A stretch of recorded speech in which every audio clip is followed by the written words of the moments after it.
All right, good afternoon, everyone. It is 2 o'clock and I am going to call the Monday, June 6, 2022 design review meeting to order. During the 2 o'clock portion of this meeting, we'll be discussing pre-applications. And for the record, I can see that committee members Labrie and Hurd are both present on Zoom. In person, we have planning official Thornborrow and staff members Veal and Gum present. And with that, we can go into the first item, which is pre-application meeting for design review fiscal year 22 number 11. And John Lodman will present the project. Good afternoon. Can you hear me okay? Yes. Okay. So the project that we've submitted is intended to help meet the requirements in the Valley for moderately priced workforce housing. The way that we're trying to get there is to have some uniformity and to have consistency in design, as opposed to numerous different buildings that might look different and have different construction complications and costs. This project might be built in phases depending on cost and financing, but our hope is to do it all at once. We've submitted this as a minor PUD with a new minor PUD template. And I'll be honest, the reason for doing that is the explicit parking relief that's given in the minor PUD code, as opposed to the regular code where there's no real relief from enclosed parking for apartment units. I probably spent all of my college life and the first 2 or 3 years after college on surface parking, and frankly, the addition of garages or covered parking really does add cost to the project. So we're hoping that the way that we've screened this parking area from adjacent parcels other than the commercial property next door will be adequate for the exception in the minor PUD code. As I said, we're looking to do a lower cost workforce housing. We're hoping to engage Boise School District and maybe St. Al's with regards to their employee needs and possibly for help in financing. There's some other projects going on along the river that clearly are going to need places for their employees to live. And this is within walking distance of those projects. So I realize that the renderings as they are right now look fairly plain. They're based on a project that was built at 16th and Main that I really liked for its simplicity. And Hanna, I don't know if you can pull the pictures. Yeah, I can pull that up. Yeah.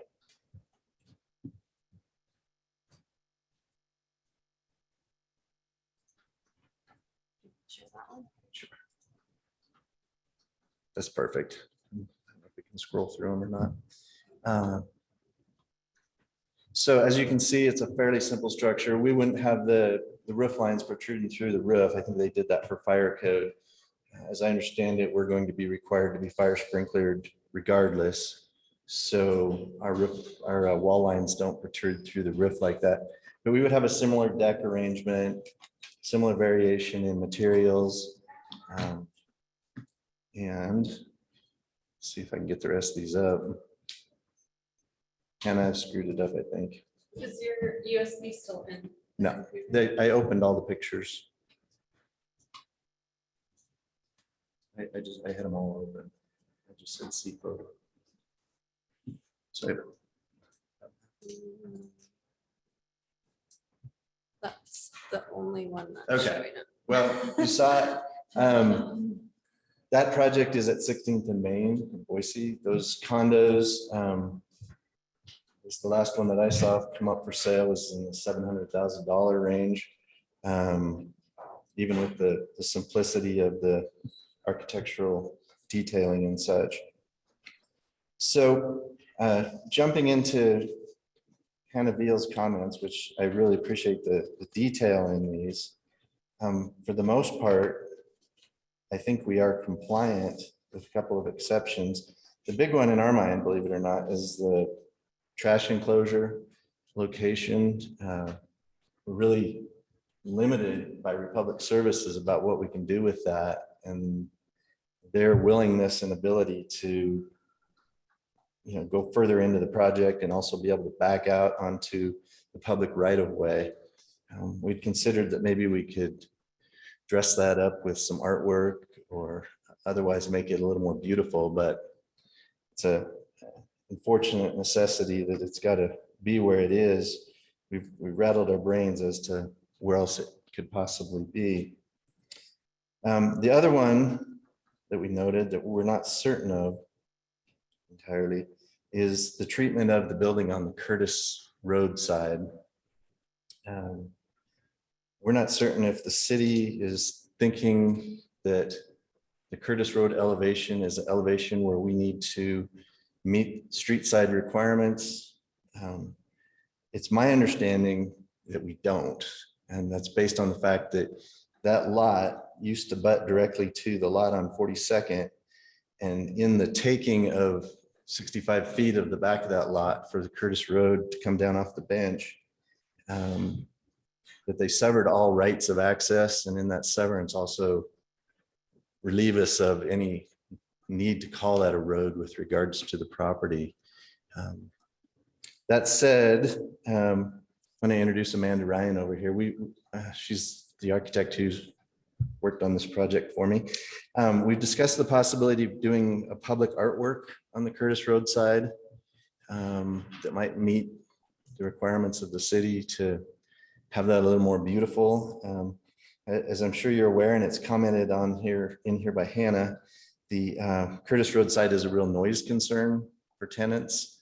So we hope to keep that wall as continuous and uninterrupted as possible without openings and such, so that that street noise won't interfere with sleeping and such. What else? What am I missing?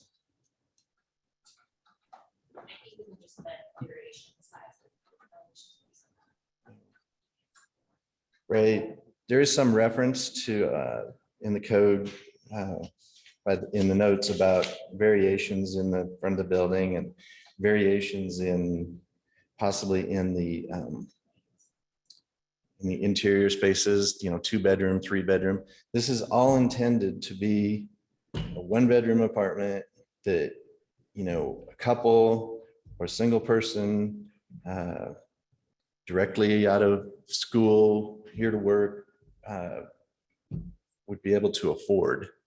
And we're not sure what that means yet until we get the actual construction costs, which is, is kind of a scary thing right now. But Stephanie and I would really like to give something back to the community in this regard.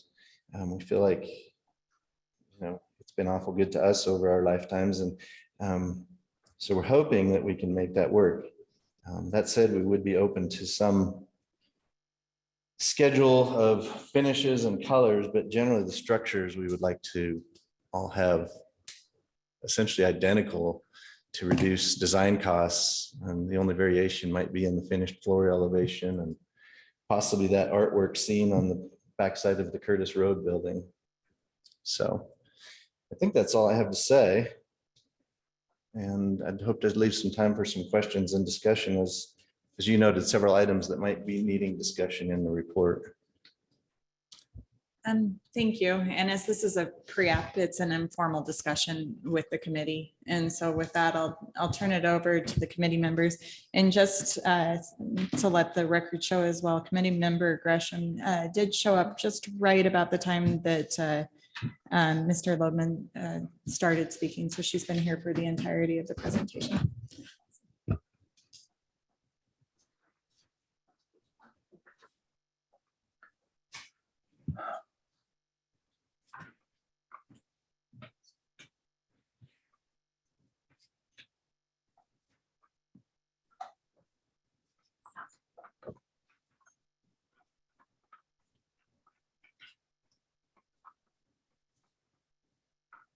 the hearing.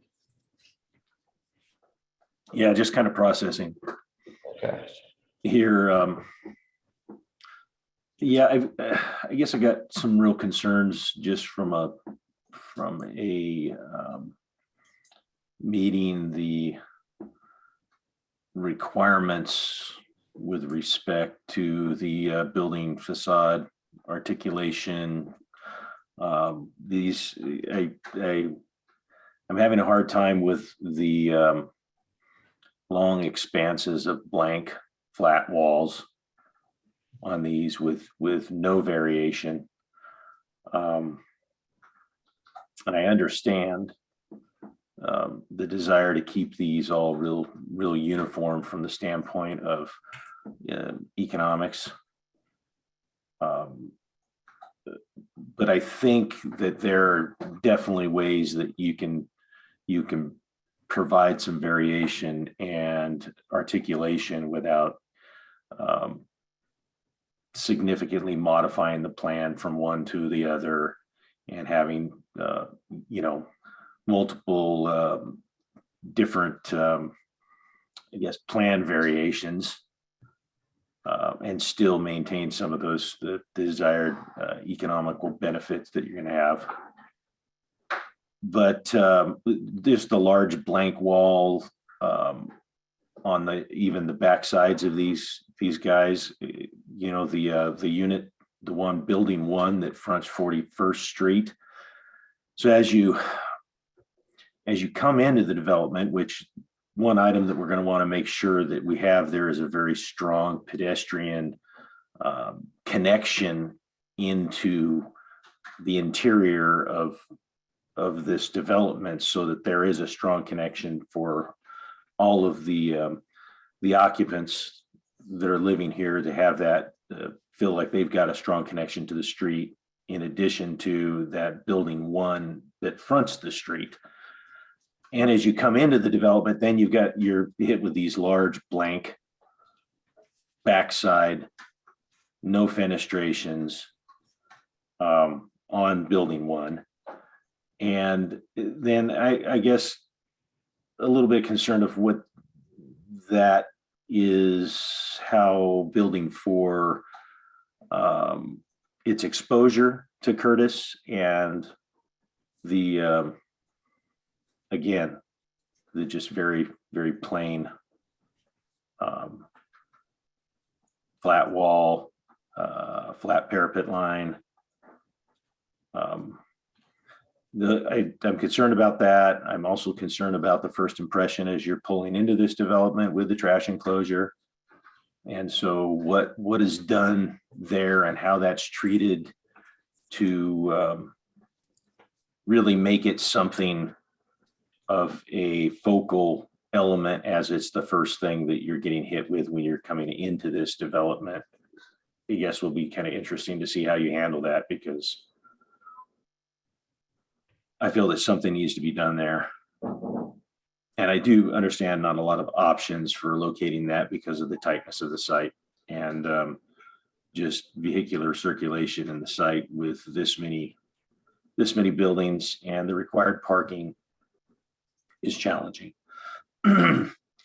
Which also, I guess, a question that I have is relative to any guest parking.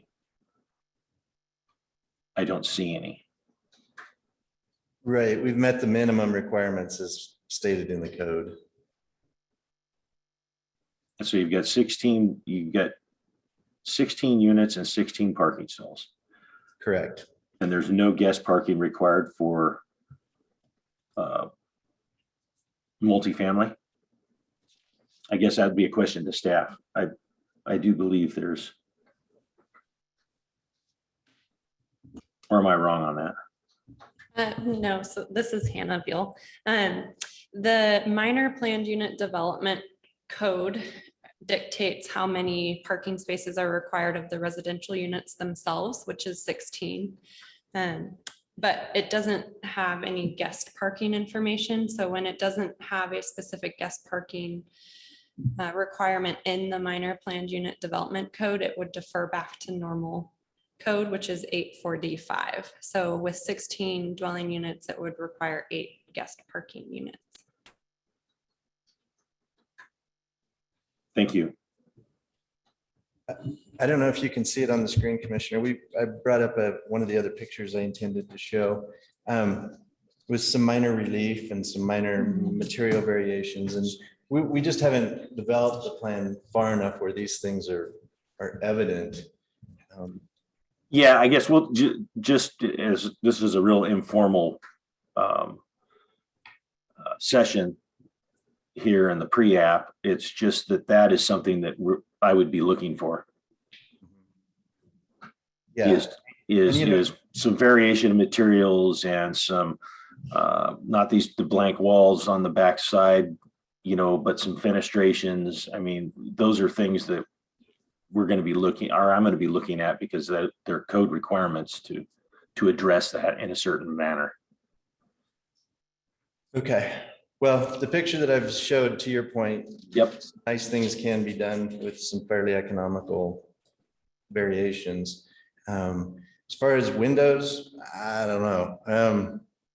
There's not much to look back on any of those elevations other than looking towards the hills. And we've discussed with our neighbors to the south the possibility of combining the two parcels and partnering on this, but I don't see that guy making a move in my lifetime on that property. And it's unfortunate, but so to some degree, we're trying to screen potential tenants from the neighbors.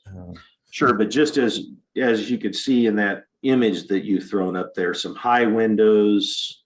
Sure. Okay. I don't think there's any reason why you couldn't do that. Get some more natural light into the space, provide some relief on those flat facades with some fenestrations. So, I mean, there's things you can do there. Okay.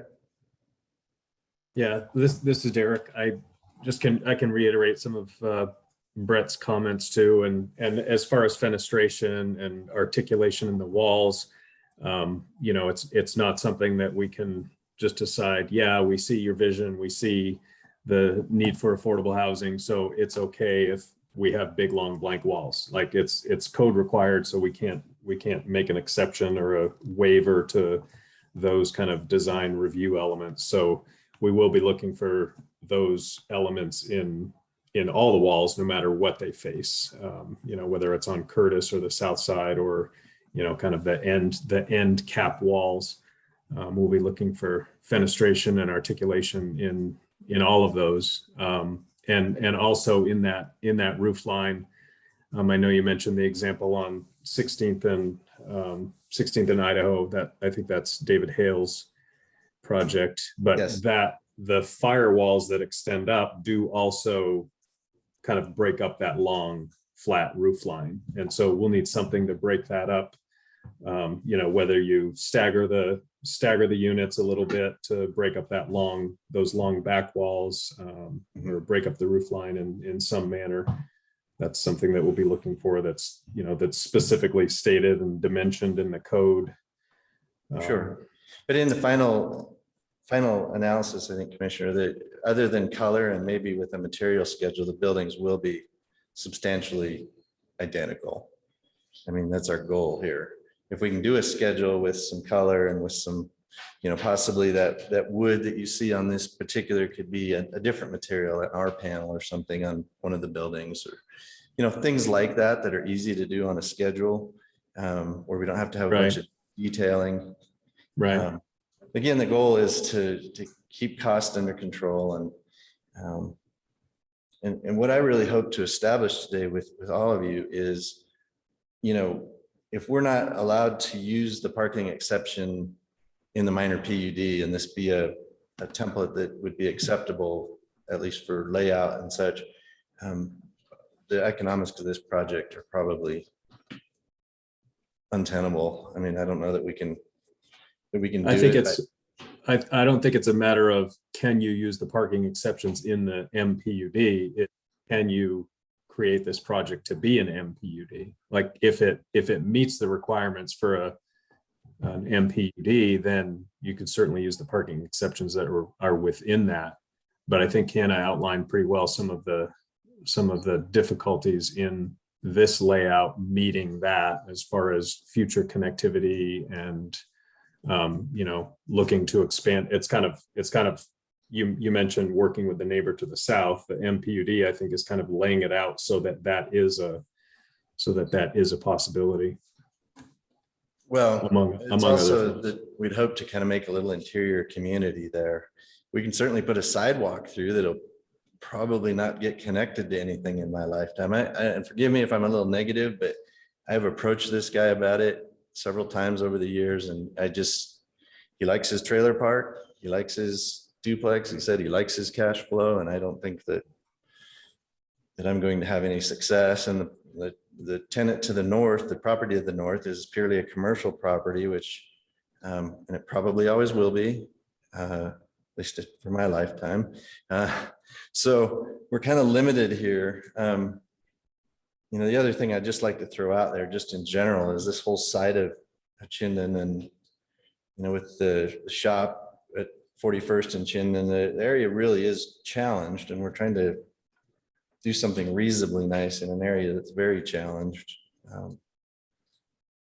No excuses. We can do the variations and such, but what I really need is to know if the minor PUD template, because I think that was the point of today, if the minor PUD template is acceptable or not. I mean, we've looked at the ones that are online.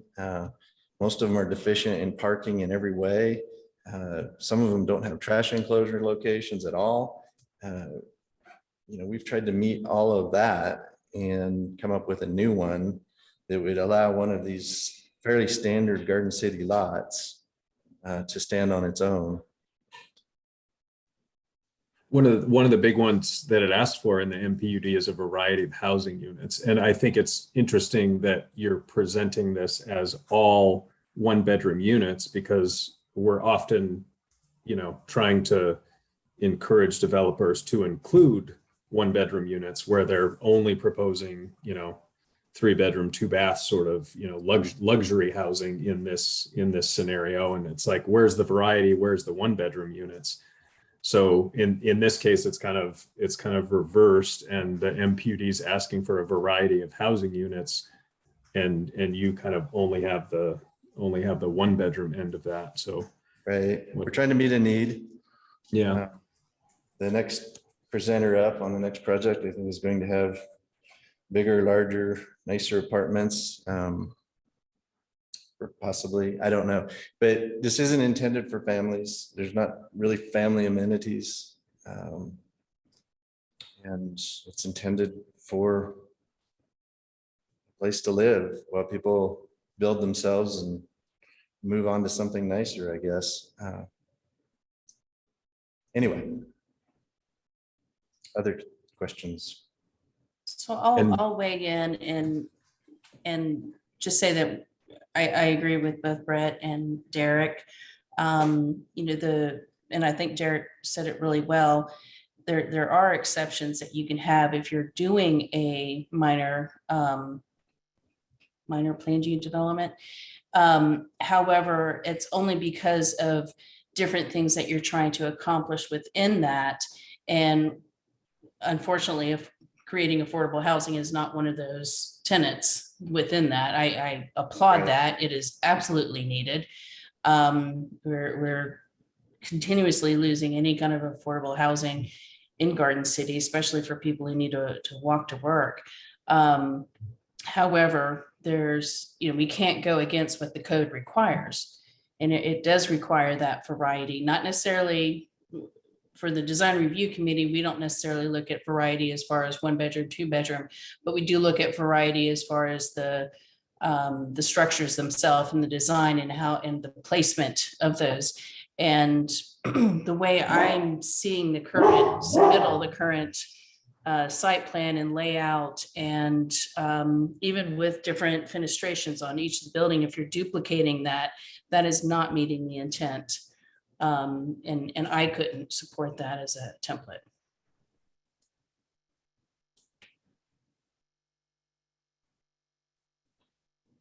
And just to pose the question, another MPUD question about the parking, I think one of the things you're looking for, John, is to have this exception that it be surface parking and not carport or enclosed parking.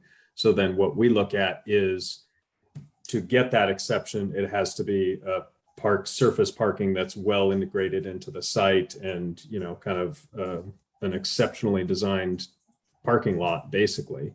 And so I'd ask the committee members and kind of put that out there as a question is, does this surface parking meet that to allow for that exception?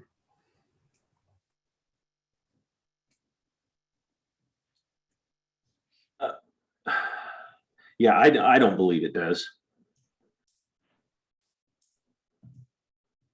I don't either. It's basically 3 apartment buildings surrounding a surface parking lot.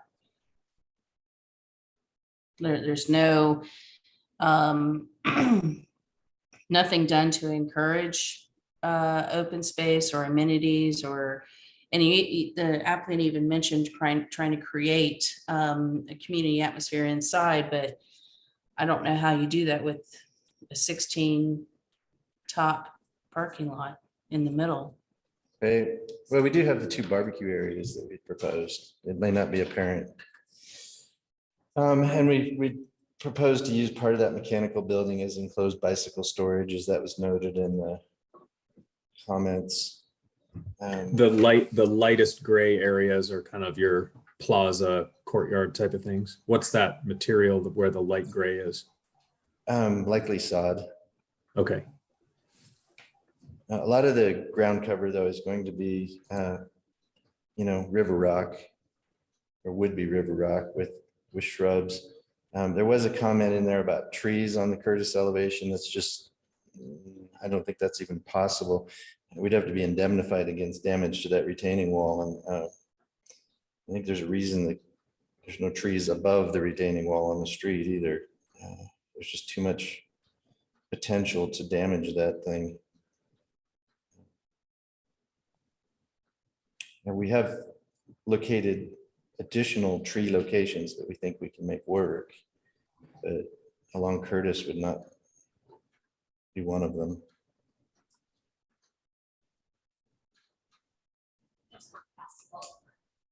Yeah, I don't want to. Sports courts are just a management headache. I mean, people want to use them after hours. There's just a real, in my mind, a management problem with those, with noise and people trying to sleep. Give them a bocce court, that's easy.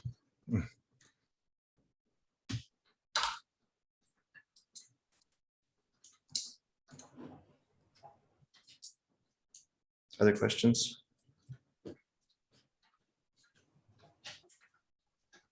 I don't. I guess I would just again reiterate that I think the challenge here is going to be meeting that minor PUD, and basically because you're creating a template by doing this. Creating a what? I'm sorry. A template.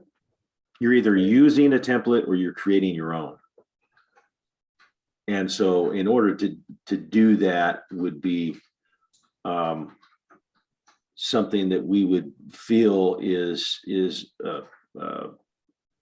would be sufficiently meet all those minor PUD requirements that could be utilized by other applicants. Well, but Commissioner, I don't know what well screened means exactly if this isn't, because it is screened from every side except with regards to the commercial property to the north or to the east, depending on however you want to look at it. I mean, I realize maybe that's unique to this property. I don't know. Maybe that's the problem the minor PUD requirements. for well-screened surface parking. Oh, no, that's not the only. That's not the only requirement for a minor PUD. No, but it is for the surface parking allowance. Right. And I think what Brett's saying is, we're looking at all, for this to be an MPUD, we're looking at all of those requirements because it would need to be a future repeatable template, right? And so the minor plan unit development kind of in and of itself has these exceptions in it, which if you want to call it a waiver, it's a waiver, right? In essence, you're doing something that's different than the code within this. So to create that, we can't make a bunch of exceptions within the approval of that to get it approved. So it has to meet all of those MPUD requirements very cleanly and clearly to be Well, approved as a template that we can just, next time around, it's like, yep, this is approved. It meets everything. We know it meets everything. Well, that particular requirement is somewhat subjective, but that said, you would not be bound to approve this template for any other applicant that came in. I mean, if they brought it in for a property that it wasn't appropriate for based on neighbors or whatever, you'd still be free to stop that. I mean, it's not like I'm opening the door here. The approval would be for this specific property in my mind, and you'd approve it for a use on other properties if people brought it in. I might clarify on that. The intent of the minor PUD is that it is a pre-approved template that people can bring down on any property within Garden City that it would fit. And so they're just as a clarification, my understanding of how it is in code is that it would be a pre-approved template for properties if it is approved.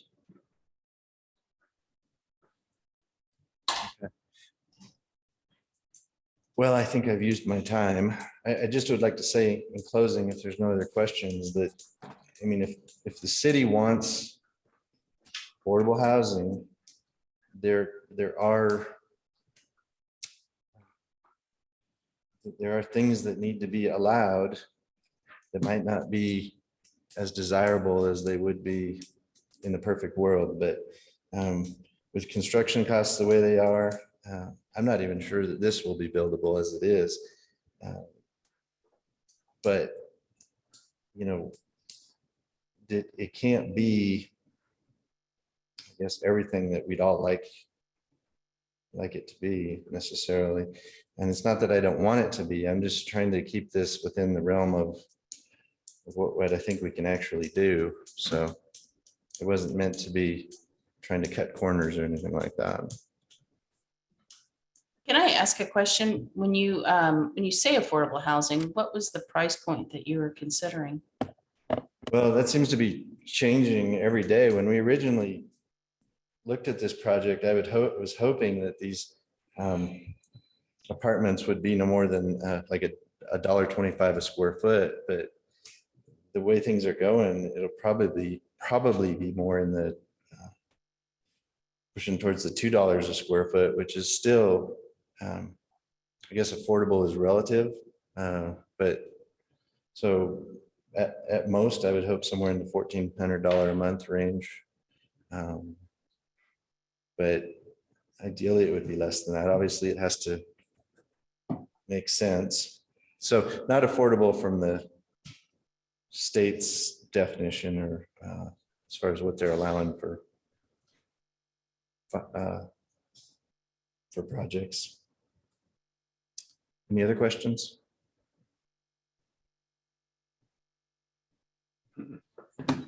Absolutely. I don't have any. Thanks, John. You do it at the microphone so they can hear you. Amanda's got one more thing to add. Thank you. There's just a question. Oh, okay. So clarifying question, because the guest parking came up and being that it's deferred to the regular code, does that mean we need the 16 plus 8 on site no matter what? Like, it's kind of like that alone is going to throw it out. Yeah, so there would be the requirement of the 16, and in the MPUD code, it requires that the parking is like enclosed unless it's mitigated somehow through the site, which the committee would have to determine. But then there would be also on top of that, the requirement of the 8 guest parking spaces on site. Is that like half a parking spot per unit? Is that how you got the 8? Okay. Ideally, we would make that nose in off the street, but we were attempting to maintain the open channel of the lateral. It's desired in the code that we do that. And, you know, again, it's a cost thing to tile it. So maybe we need to take another look at whether we can park off the street, push those buildings back a little bit. And I want to hear that again, because I'm looking at 86B8 in the staff report, and it says required 16 and provided 16. That's in the PUD. So is there 8 more still within the PUD, or if we trip to non-PUD, is that where the 8 guests are triggered? So the MPUD doesn't have guest parking requirements. So that's Okay. where we skip over Okay. back to Okay. 840. So if it goes through as an MPUD and all the other things are resolved to make it that, then 16 works in a well-designed, site integrated. Maureen's shaking her head no. That's not fair. Because the minor PUD does not have a requirement, it reverts back to the other requirements. So if you haven't a minor, Oh, okay. yeah, unless I'm wrong, unless I'm misinterpreting. No, Maureen, you're right. Okay. Okay. But you know, this is my last meeting, so I can throw things out there. Throw a wrench in it. We have in the past reduced that guest parking because of mitigating factors that they have provided on the site, such as bicycle parking for guests, on-street parking. So it, you know, there is a little bit of flexibility in that. And Hannah, please correct me if I'm wrong there. From what I know, this is my first template that I've worked with at the city, but there were a few templates years prior to me working here that there was an exception with the well thought out design of the template. There were some waivers granted. And in this case, it's 1-bedroom units. Therefore, you know, maybe that guest parking ratio is weighted more towards 3-bedroom homes or 2-bedroom homes. This is all small units. So I can see that it's not eliminating guest parking, but I can see it reduced being practical.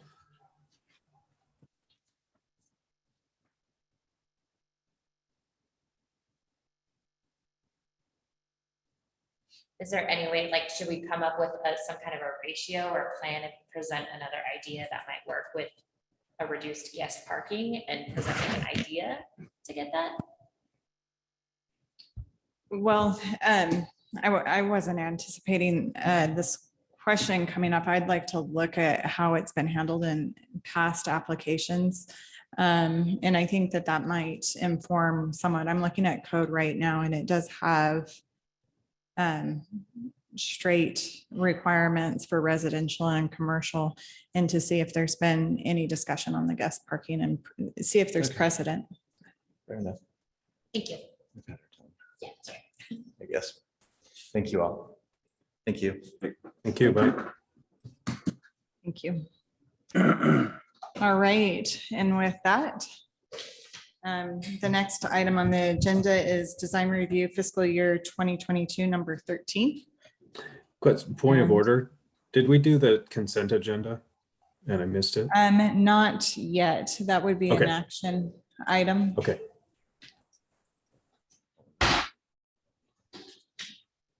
And you're waiting until 3 for the action items. Yes. Okay.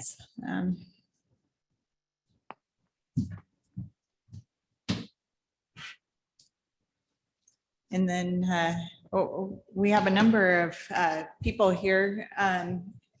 If multiple of you would like to talk, I would just request you could even grab these microphones here, but to speak into any microphone so that they can hear you clearly on Zoom.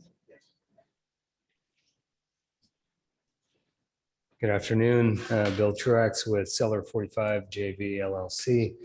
We have a couple folks on via Zoom from the design team. Casey Kispert and Matt Lassay calling in. they'll do the preponderance of the talking. I'm just the local support. All right, so with that, I will go ahead and share my screen. Hi, I'm Casey Kispert. I'm representing the Jackson Maine Architecture. We're the architect on the project, and we're working closely with Bill and his team. So is everyone able to see the site plan here? Yes. I think All right, so I'll give a quick outline of the project here. I know the staff report was prepared, so you guys have seen this material before. However, since submitted, we've made some updates. So I will kind of walk through the project briefly. So our project site here is located between 44th and 45th Street in Garden City. We're proposing 2 mixed-use buildings composing of 4 to 5 stories of residential, over the top of parking and retail.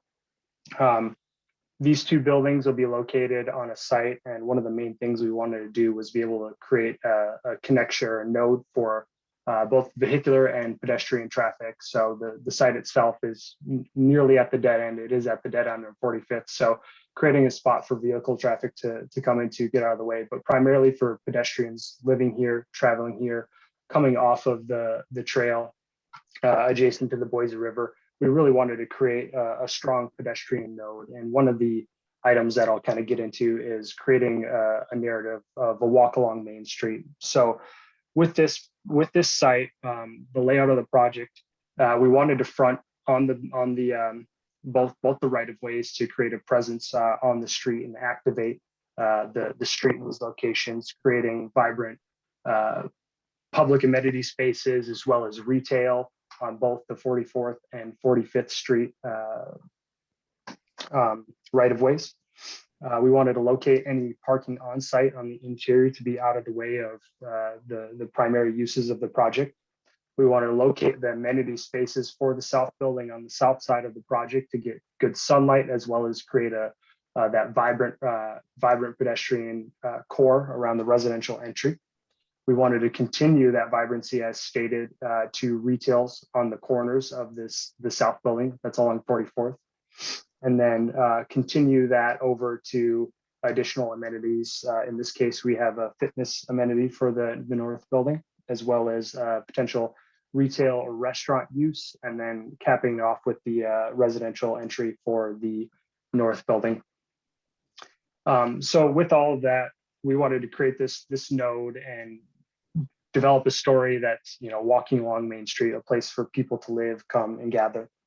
And as we were going through the design of this project, some of the main guidance factors that we got pertaining to the aesthetics here was create a sophisticated, elegant, and grown-up building or place for that people want to be.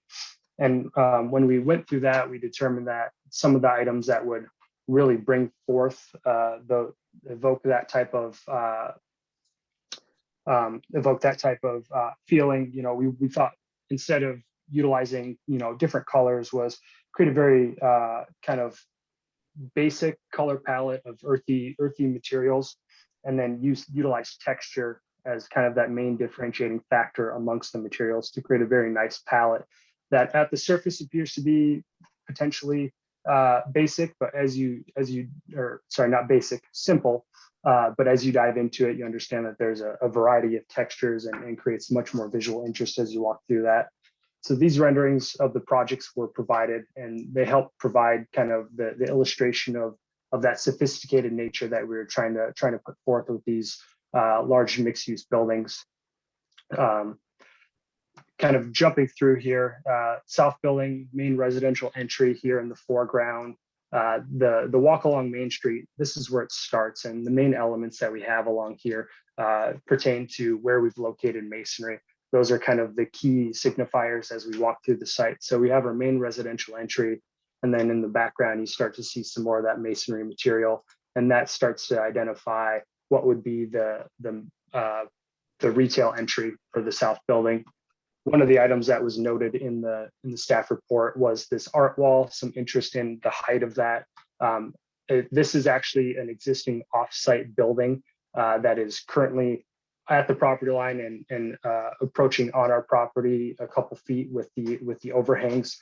So rather than this actually being a structure that we build, we're looking to beautify an existing structure off-site. So discussions with that property owner to help provide some vibrancy to a very, very mundane building that is yet to be developed.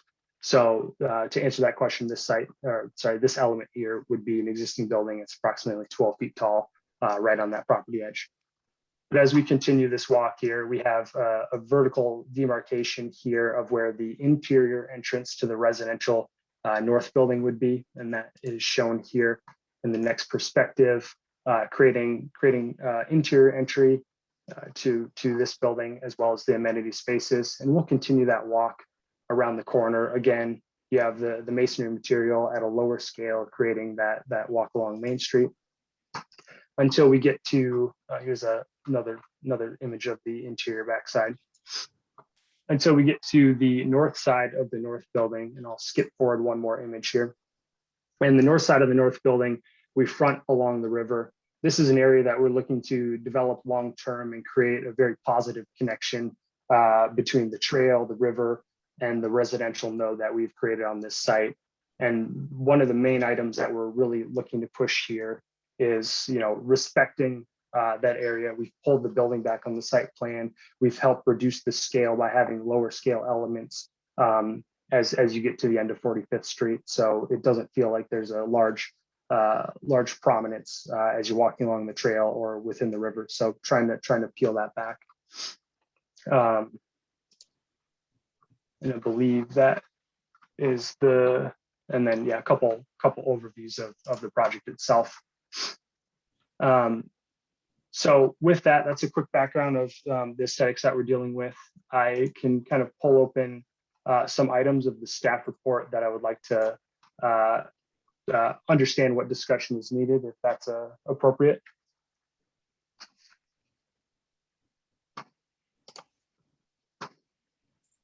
I shall assume so. So jumping down here, a lot of these items that have been identified, I think are easily resolvable. So I'm going to jump to the ones that I'd like to hear from the staff on. And that would be, so roof forms shall be distinctive and include a variety of detail where viewed from the street. Sloped roof shall have significant pitch. Flat roof shall include distinctive cornice treatments. I'm assuming that last part of that last sentence is where this was going here, but I'd like some additional feedback on how the roof forms may or may not need to be studied further for the project.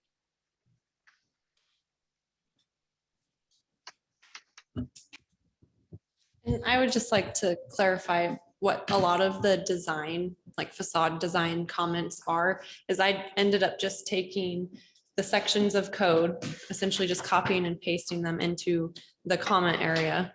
And that way it could help guide discussion for design. So I noted that, yes, this is a flat roof. And then code specifically stated that flat roof should have distinctive cornice treatment. So that might be a point of discussion amongst the committee members and staff and the applicant, but it's not necessarily pointing out a code compliance issue. Okay. And then I guess if perhaps there isn't anything distinct from the previous elevations that it's worth discussing, we can move on. But and any thoughts on the design specifically of the termination of the buildings? They are large scale, but I think we've done a great job of breaking it down, including modulation to help reduce the scale of these and creating a cohesive material palette that helps allow the project to blend in rather than stick out.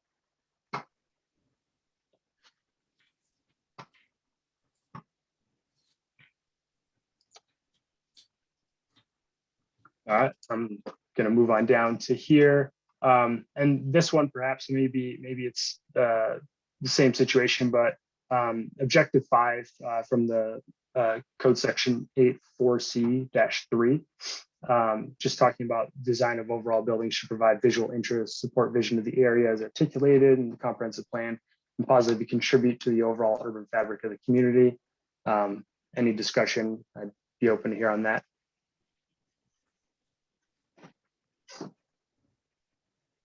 I guess I'd just say that I think that you guys are headed in the right direction with regards to that. Just, kind of some of the overall, from the images that you provided there and from what I've seen here, just how you've tried to kind of break down and provide a very approachable for such a large building, some of those pedestrian connections and just visually on entry elements. I think that's going to be important. And the one that I'm kind of a little bit trying to understand was that first image for the residence entry. This one here. Yeah, that one right there. I kind of maybe the residence entry as opposed to entry into the commercial spaces, to me seems not very identifiable or distinct on, okay, where am I? Because it looks like all commercial storefront down on that level where it's indicating the residential entry. Is that not the case? That is commercial. That is commercial space down there, correct? On that lower level? At the lower level, no, that would be the residential amenity spaces. It's the residential amenities. Okay. Yeah, correct. So within that space, you'd walk in and the client has a vision there to provide co-working space. So something that potentially is usable by both the public as well as the tenant users. And then also within that would be our mail location and leasing office. And then the main commercial portions are going to be in the background there with the different colored brick.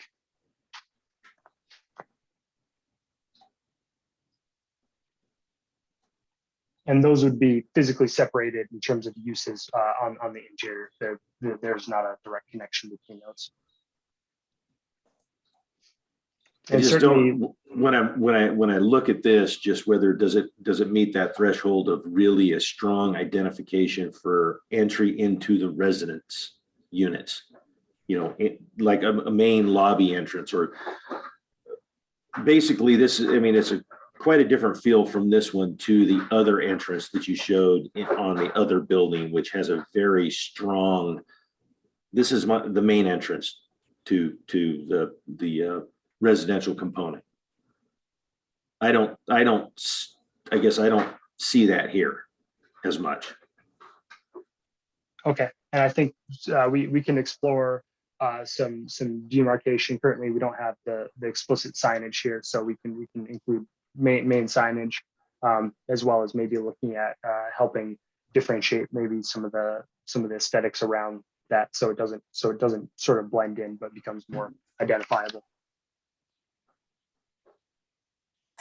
I'd like to add the way that you're treating the green belt on the 45th Street, that side where you're actually on the green belt, having it step back a little bit. I think that is spot on. I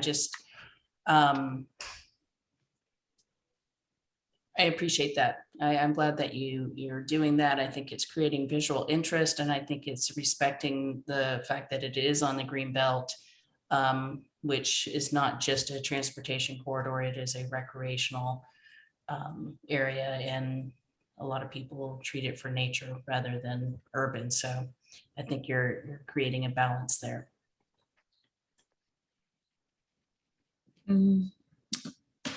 With respect to that discussion, and something that I've discussed with the applicant previously, there is that Army Corps project coming through for the city to look at the floodplain throughout the entirety of Garden City. And that has formally been approved to move forward. And so in the next 4 months or so, the city will have probably pretty good idea of the direction that the Army Corps would suggest. So that is on the horizon. And I know that you're probably just slightly ahead of it, or ahead of it since you're here with this design, but just to bring that out through this discussion.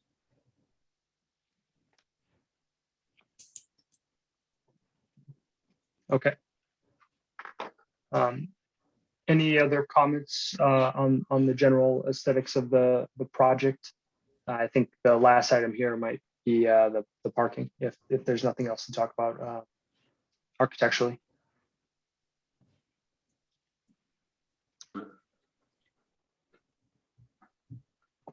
I don't have anything further. I mean, I think you guys have done a really good job of introducing a lot of a nice palette, variety in the materials, and really, you know, a lot of effort to kind of break things down and into a more human, pedestrian, approachable scale. So, yeah, I don't have any more comments on that. Yeah, I don't either. Just to reiterate, I think that residential entry, it being something other than signage, something architectural that says here's where we're going in, is going to be important. Okay. And then I believe, yeah, the last item I had kind of outlined here was discussion of parking on this one. Bill, are you at the stand? I am. Is this a topic you want to tackle? Yeah, so I provided as a late submittal the draft traffic impact study along with a couple of the attachments. We do have the final form in both PDF and print. I can drop the print off here with staff and then follow with the PDF for the file. We have been in front of this commission and other commissions for a while now, and we're building into new developments. So we're aware of the importance of traffic and parking in this series of blocks that ends in the river and the challenges that it creates. I think one of the issues that we're dealing with is fire code and the cross block connection. That's a simple one to deal with on this building set now that we've got the right design team on it.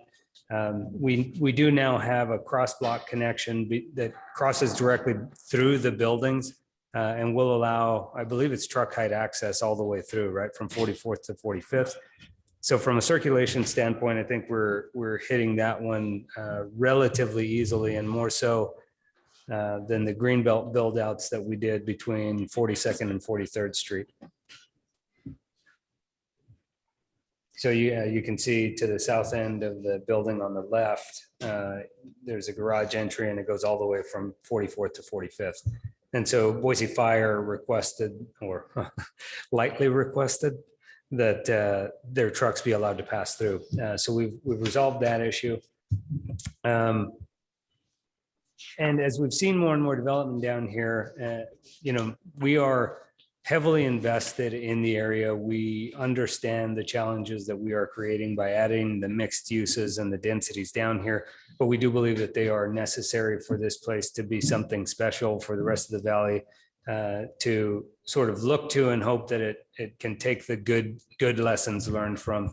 And so we don't want to be as car centric as other areas that are developed out, primarily because we do have access to some alternative modes of transportation, and not, you know, to Commissioner Gresham's point, it's not just a heavy thoroughfare on the Greenbelt. That's not the intent of the Greenbelt either. We do want to respect ACHD's desire potentially to change Osage into a bike and pedestrian thoroughfare as well. So we're thinking about those things as we're discussing how to approach the building design and the overall site development down there. The density, the city code of Garden City wasn't designed for the densities that we are proposing in its original form, because it's already built out. But there are allowances made for what we are doing. The primary friction point for us is the interpretation of the parking requirements and the guest parking ratios that would, that at a smaller development level, if you're talking about, you know, 4, 8, 10, 12 units, make a little bit of sense. When you get to scale, they start not to make sense, but start to drive into where parking becomes the numbers skew very strangely. So we did get a traffic impact study done by the civil engineer for this project, Keller. That's included, and I believe that it's addressed all of the requisite conditions by ACHD and ITD in looking at this, and Compass as well.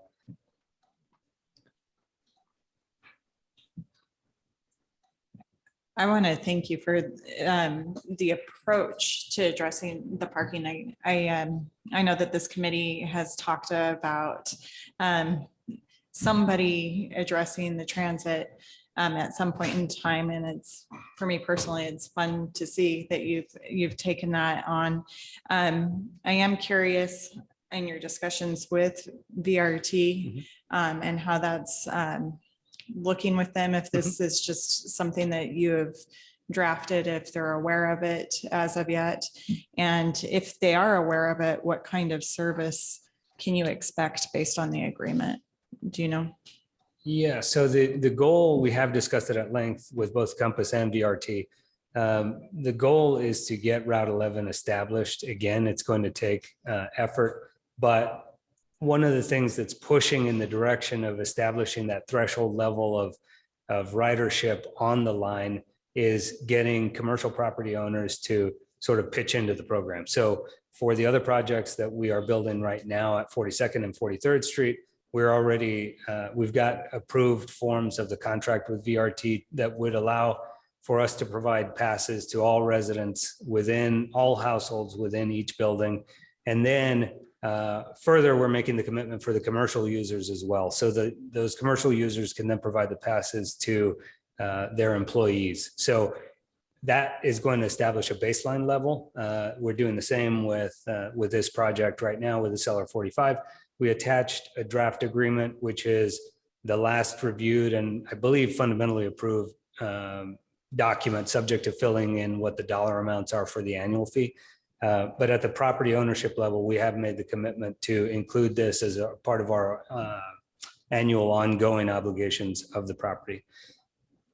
What was interesting as we were beginning to discuss this more and more heavily with VRT is that they are focusing on the micromobility issue as well. So bikes or scooters or things like that. So like the Green Bike program or some iteration of that, which is something that we're heavily in favor of because you can get a lot more out of that on a dollar basis from a capital perspective than you can adding a new bus to the system. It's harder to add a new bus, but it's also what we think is the sort of last mile problem. We are in the entirety of Garden City in that last mile problem. If you're talking about getting to downtown Boise, the last mile, you don't have to get on the first bus. You could just get on, a bike, scooter, or whatever. And so if we're thinking about it from that perspective, then I think what we are doing is going to add meaningful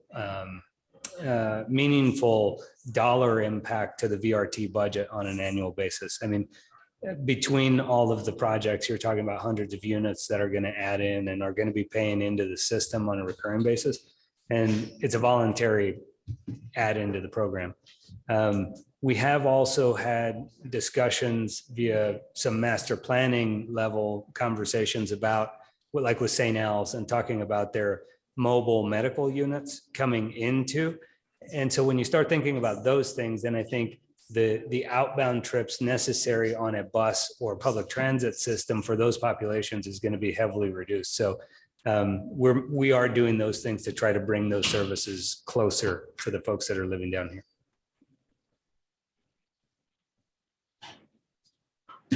Thank you.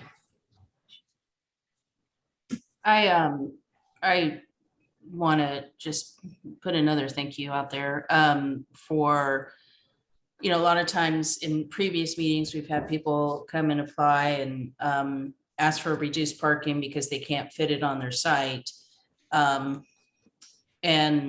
that's fine and good, but how are you mitigating the need for that parking?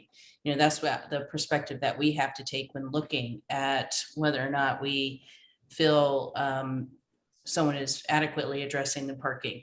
And the care and consideration that you've put into looking at how having mixed use coupled with residential does reduce your trips.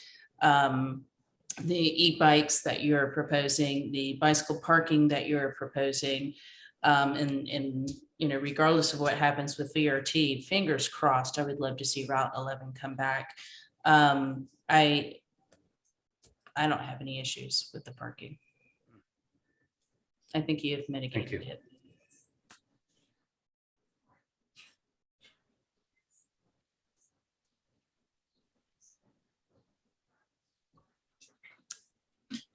Keep in mind, this is my last meeting. That's good.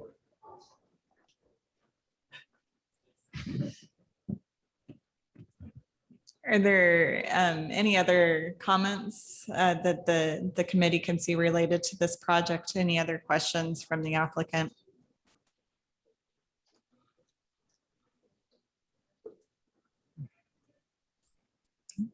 All right, Awesome. we'll see Well, you thank back you here all. soon. Yes. Thank you. Thank you. All right, it is 3:06 and the actionable items were noticed up for 3 p.m. so we can move into that. But before we do, there's some changes to the agenda and that would require a motion and an order. And I'll just read what that motion might sound like. So whoever should choose to make the motion, should you choose to make the motion, would note that pursuant to Idaho Code 74204, that the meeting agenda has been amended as following. To add CPA fiscal year number 5 as a public hearing. And the good faith reason item that this was not included in the agenda is at the last meeting, it was continued to a date certain to today, but not included on the agenda due to a clerical error. And then there's another item, subdivision fiscal year 2022 number 2. The applicant has requested as of today to be moved to a date certain of June 20th.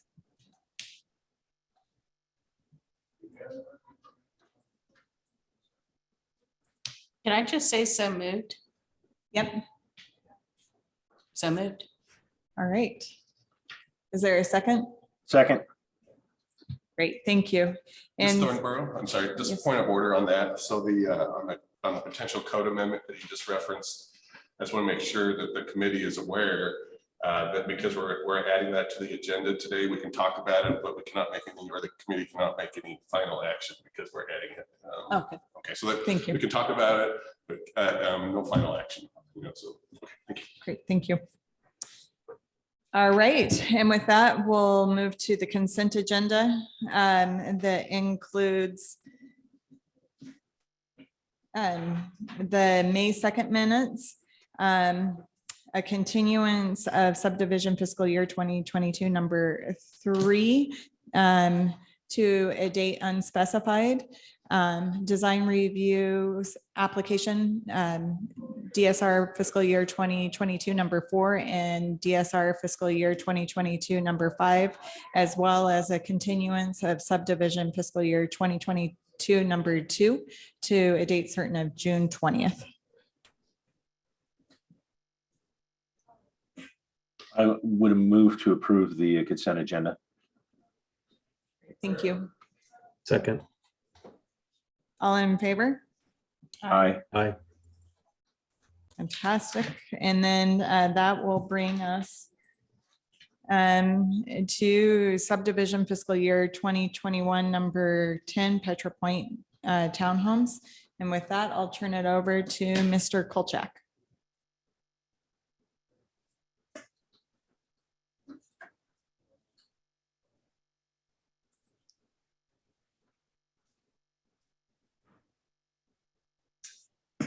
You're on mute, just so you know, Mr. Kolchak. I have to push unmute to get off of mute. Okay. This has been a long and arduous process. We've had a P&Z hearing on the 16th of May. The project was approved unanimously through planning and zoning with conditions. And I'm willing to discuss those conditions in this hearing. We're ready to get cracking on this in the worst way. So if, with that in mind, I'd like to just move forward with the meeting and let's get her done. Can everyone hear me? We can. Yes. Do you want to kind of walk through the changes of how you've addressed items from the last meeting? Yeah. Well, specifically, a couple of things. The trash. We had a letter from the public transport, and they gave us 3 options of trash pickup. One was a turnaround. That was a no-go. Limited site area would eliminate the parking that we added if we put the turnaround in there, and eliminate a lot of the open space that we had. So we came to an agreement that all the trash cans we put out front every Tuesday, like everybody else on Allworth and Adams Street. Second item that we discussed was parking. I had sent Hanna on the 22nd of April an updated site plan showing the additional parking spaces. We have a total of 6, 2 on the interior site and 4 on 49th Street, designated for guest parking. That was approved as well.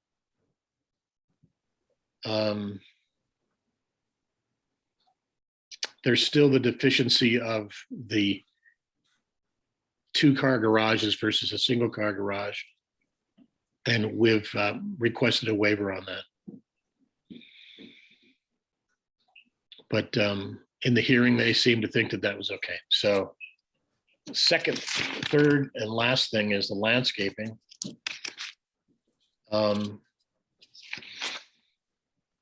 There's a 10% requirement of open space. I just did some calculations a little bit ago.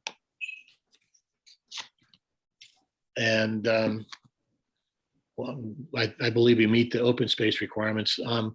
The landscaping plan that was submitted on the 22nd showed an open space breakdown of gross and net.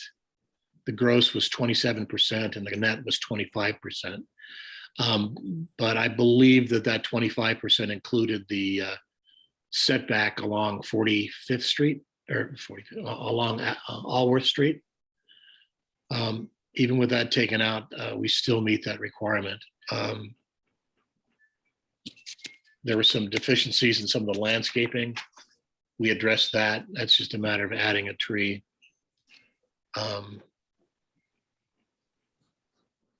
And let's see here. That should be about it. Common space was identified on the plans. That was another request. And there you have it.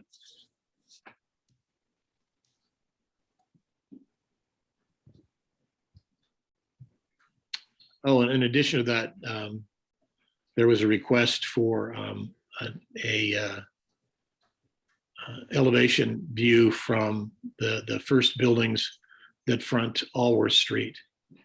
That was submitted and also addressed within the revised landscaping plan, showing that there's a sidewalk connection to the front door on each one of those units. In addition, in the past, you guys were concerned about the interior sidewalk being difficult to identify because everything was concrete. And so we added colored concrete to identify that access to Allworth along the common drive. And that's reflected in the landscape plan as well.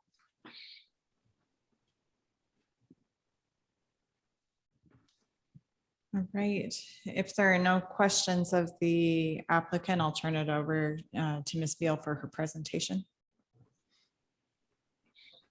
Seeing none. Ms. Veal. Give me one moment. I'm sharing my screen. All right. Good afternoon, committee members. This is subdivision fiscal year 2021-10, known as Petra Point. Since its original submission in September of 2021, we have seen 17 different resubmittals for this application. So I'm going to try and do my best to summarize the final product that which we're seeing today.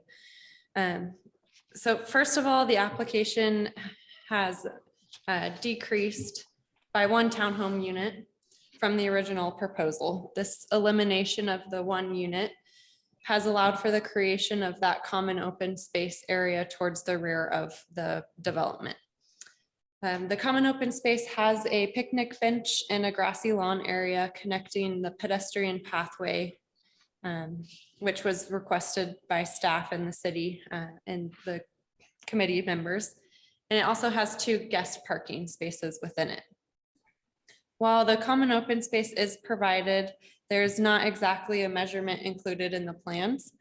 And staff was not able to determine if it was code compliant, but it has been conditioned in the drafted decision document to provide code compliant common open space prior to the approval of the construction plans. If staff determines at this point of construction plan approval that the site does not meet the common open space requirements, so 10% of the overall site, then it would be required of the subdivision to provide code compliant common open space, which might end up in the redesign of the project. If there is a redesign of the project, it would be required to go back to the deciding bodies. So planning and zoning, design review, and city council at that point.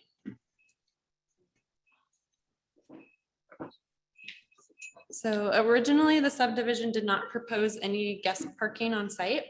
However, now there are 2 guest parkings found within the common open space of the property. Waivers to parking code standards have been requested. The waivers have indicated that the applicant wishes to have 8 of the 16 required enclosed parking spaces within a garage, and the remaining 8 of those 16 be within the drive aisle of the individual lots. There's also a waiver requesting for 2 parking spaces versus the required 4. And it is assumed that without adequate guest parking on site, overflow would require the guests to park along 49th Street to the east. So the applicant did mention that at the Planning and Zoning Commission, there are 4 identified guest parking spaces along 49th Street. However, in further analysis, it appears that those 4 guest parking spaces are within the right of way of 49th, so they would be considered on-street parking, and they cannot be counted towards the minimum guest parking space requirement. So where planning and zoning eliminated that waiver to the 2 guest parking spaces, I have drafted it in the condition document to keep it as such because those on-street parking spaces cannot count towards that minimum requirement.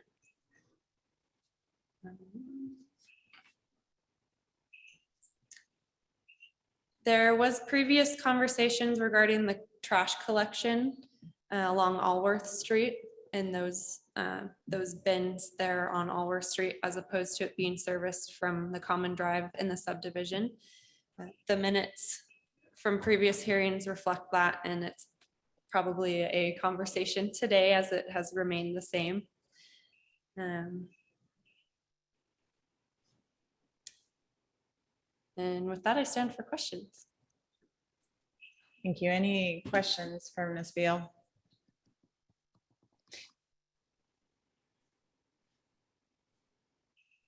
What Just- has actually changed from the last submittal? in drawings and in actuality.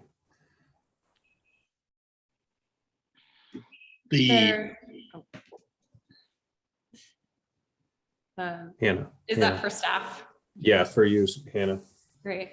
So what has changed is the facade facing Allworth, the identification of 4 on-street parking spaces for guests. And just further clarification of the easement for that pedestrian pathway that's going to be provided to the green belt essentially as part of that connection.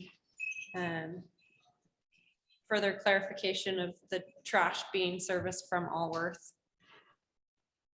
That's all I can recall at this Okay. point in time. Thank you.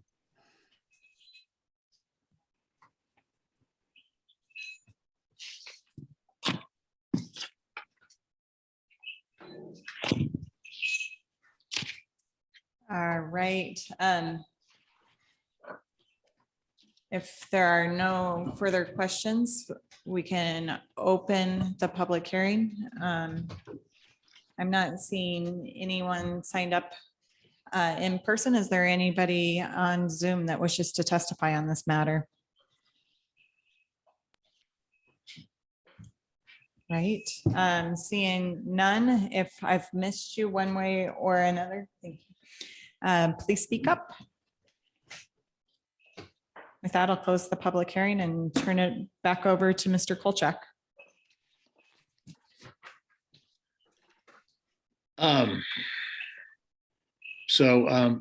Looking over the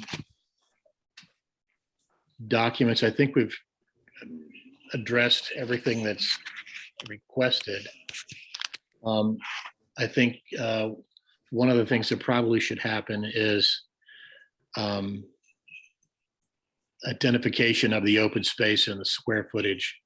I don't think that was put on the plans. It's on the plans, but it's not on the plans.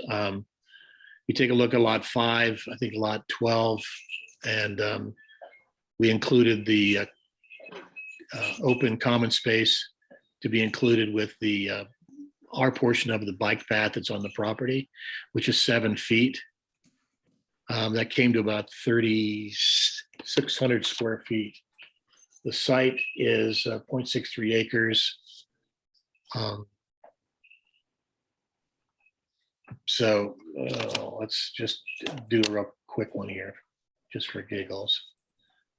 43,500 times 0.63 is equal to that. So the 3,600 square feet we had for the open space, we're not counting the stuff that's in the front for setbacks. It's above the 10%. I'd be more than happy to identify that and to put a little more clarification onto that as well. We've met the trash enclosure issue. And I believe we've met the parking issue.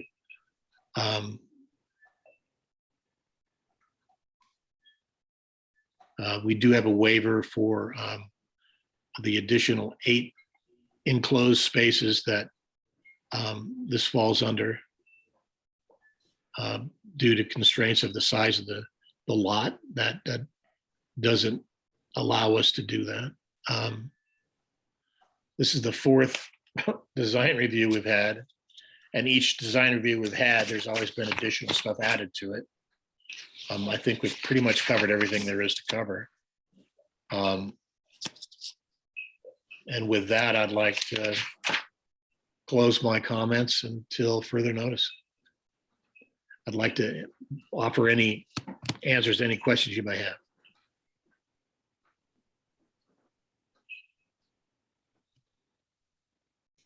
I don't have any questions. Any other? All right. Thank you, Mr. Kolchak, and I'll turn it over to the committee for discussion. I guess I'd like to just to have a little bit of discussion on the parking waiver to start with. these are all 3-bedroom units. And that's kind of where, I guess,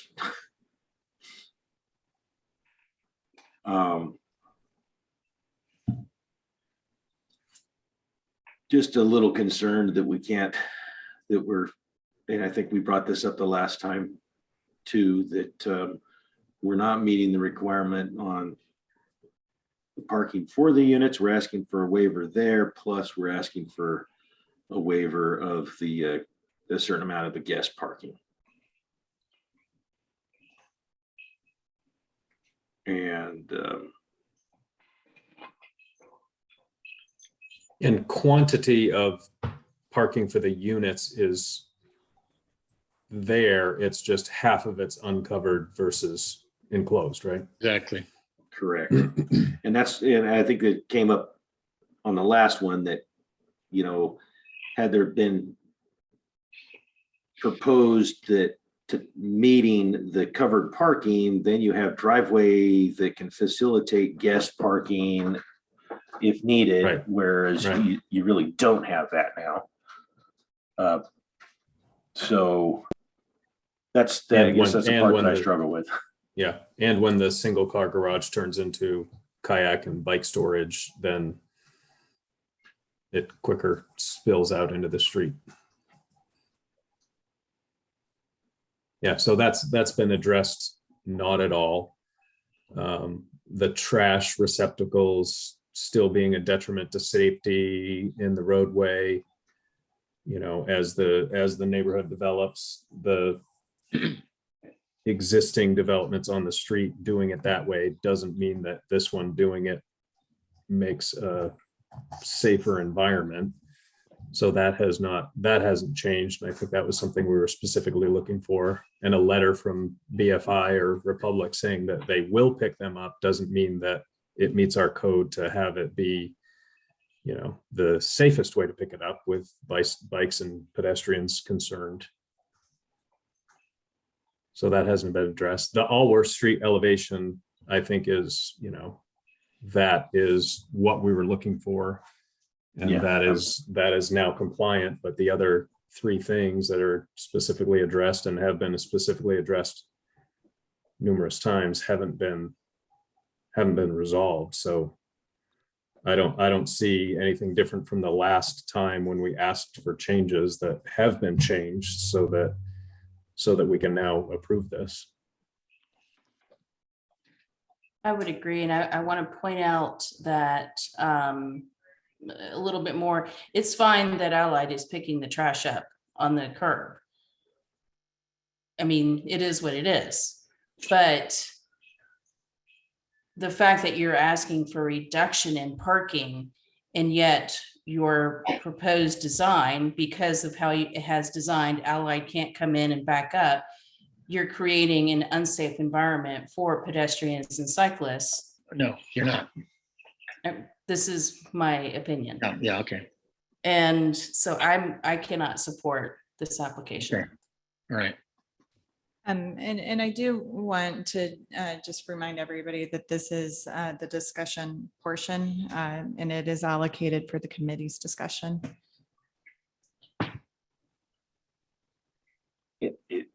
If we're contemplating, I guess the other part that I look at is if we're contemplating, okay, so there's some on-street parking there that could facilitate some guest parking and what have you. How does that relationship with the on-street parking and the trash pickup at the street side?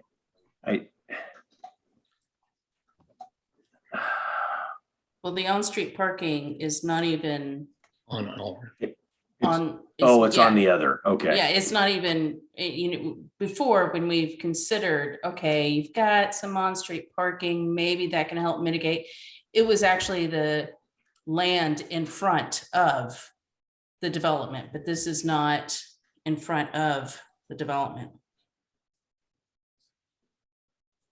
It's around the block, not very far, but it's around the block.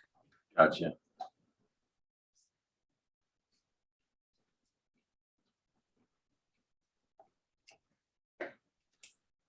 Yeah, I don't think the the trash picking up street side is ideal. The fact that the public services will actually facilitate that. So, okay. The parcel is such that I do understand that facilitating getting a truck in there, turning around, getting into a trash enclosure is going to eat up a lot of real estate in a very small parcel like this. So I get it. I guess I'm not.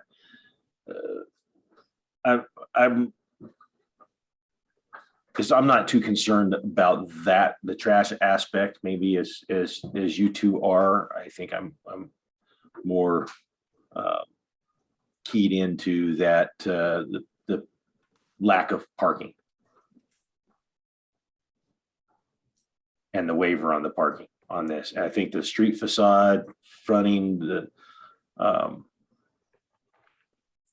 Allworth there. The changes that have been made there to address the street frontage, I'm fine with. So it's really just for me, just the parking aspect. And that parking, basically parking on the pad in front of the garage. You know, we brought up the concern and it was discussed once before. I'll add it to the minutes this time too, is the kind of the entry. How do pedestrians get to the internal units? You know, they're now coming in and getting in, going in between parked cars up the middle of the driveway, right? And I think that the clarification was made that there's going to be some colored concrete to identify a walking path as a portion of that drive. So which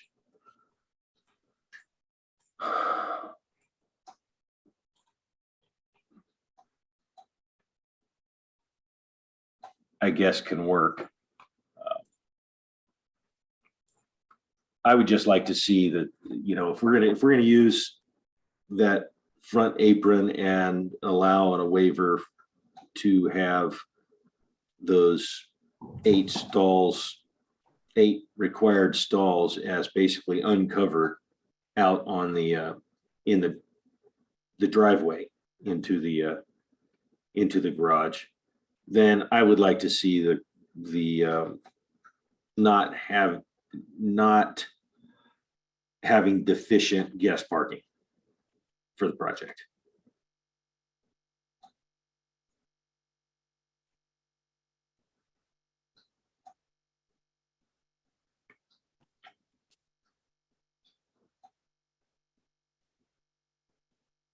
Right, and it's deficient 1.5, right? So 2 more guest parking spots. I think that's the number. Yeah, basically it's required.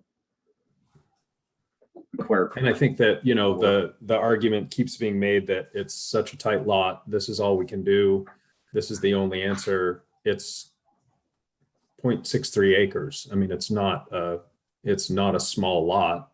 It's just they're trying to do a lot with this lot.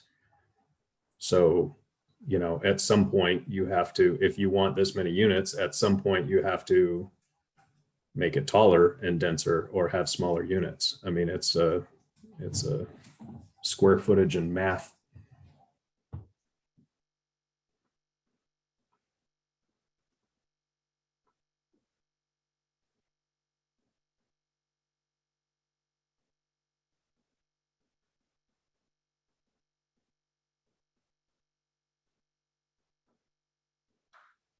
So I don't, you know, I guess I would be okay to approve it with the condition of meeting the guest parking requirement.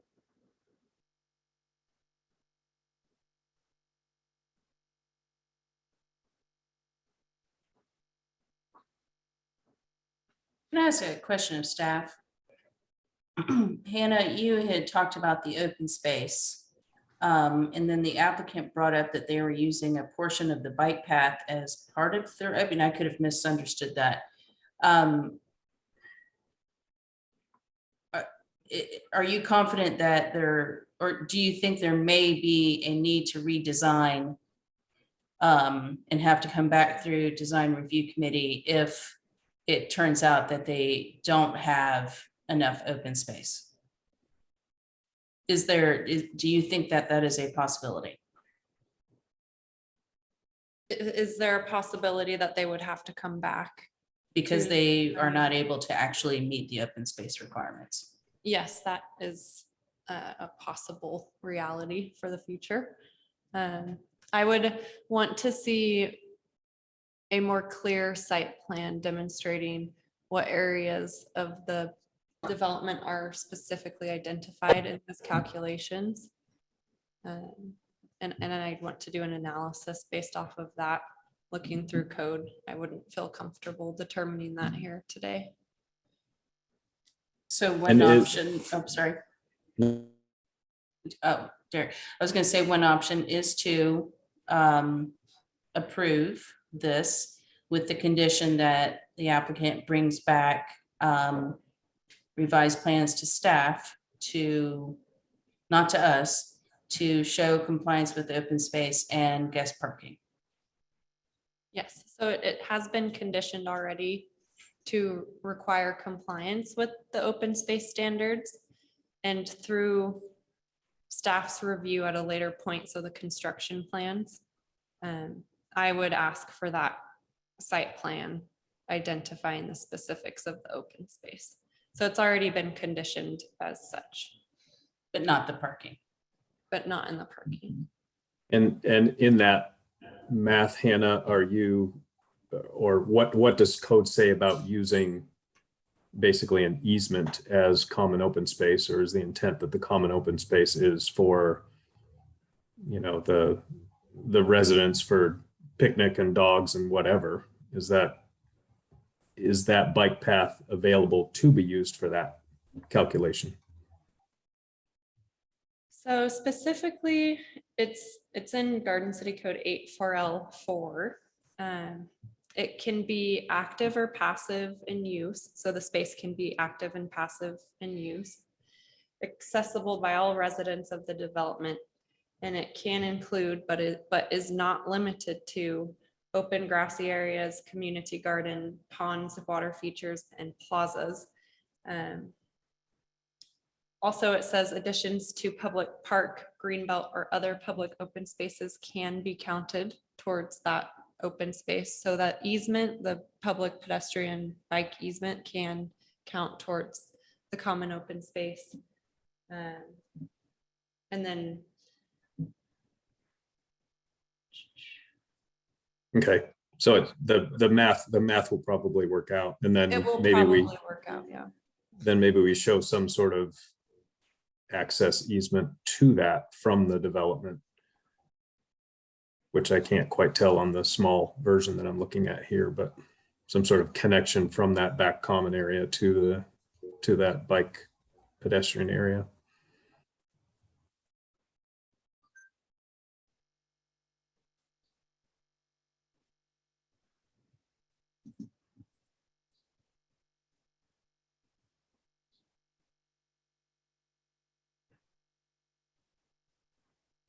And I'm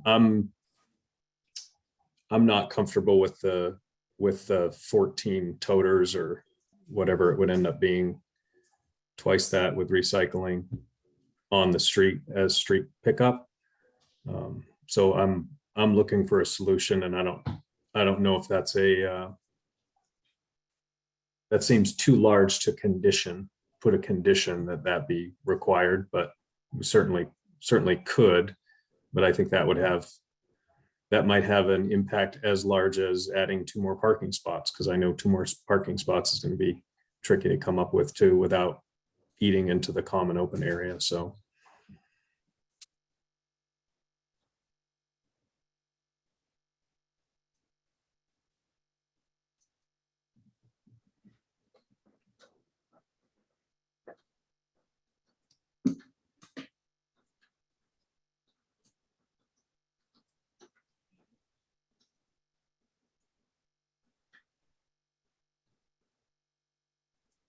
Does anybody want to give a shot at a motion?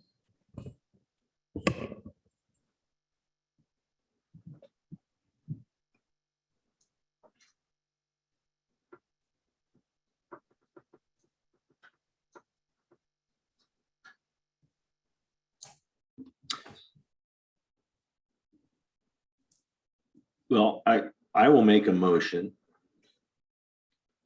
to approve as conditioned with the added condition of meeting the required number of guest parking stalls, which would be 4.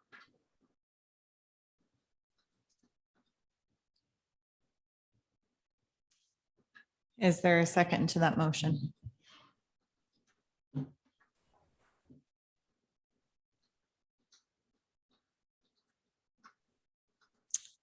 All right. Motion dies. Motion dies for lack of second. Is there an alternative motion? I'll make a motion that the project be approved as conditioned with the required amount of guest parking spots and trash picked up on site. Is there a second to that?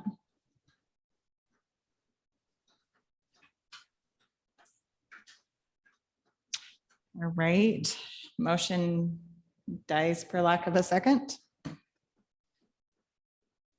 Is there a third alternative motion? Discussion for the group. Yep. He does have 3 bicycle parking spaces.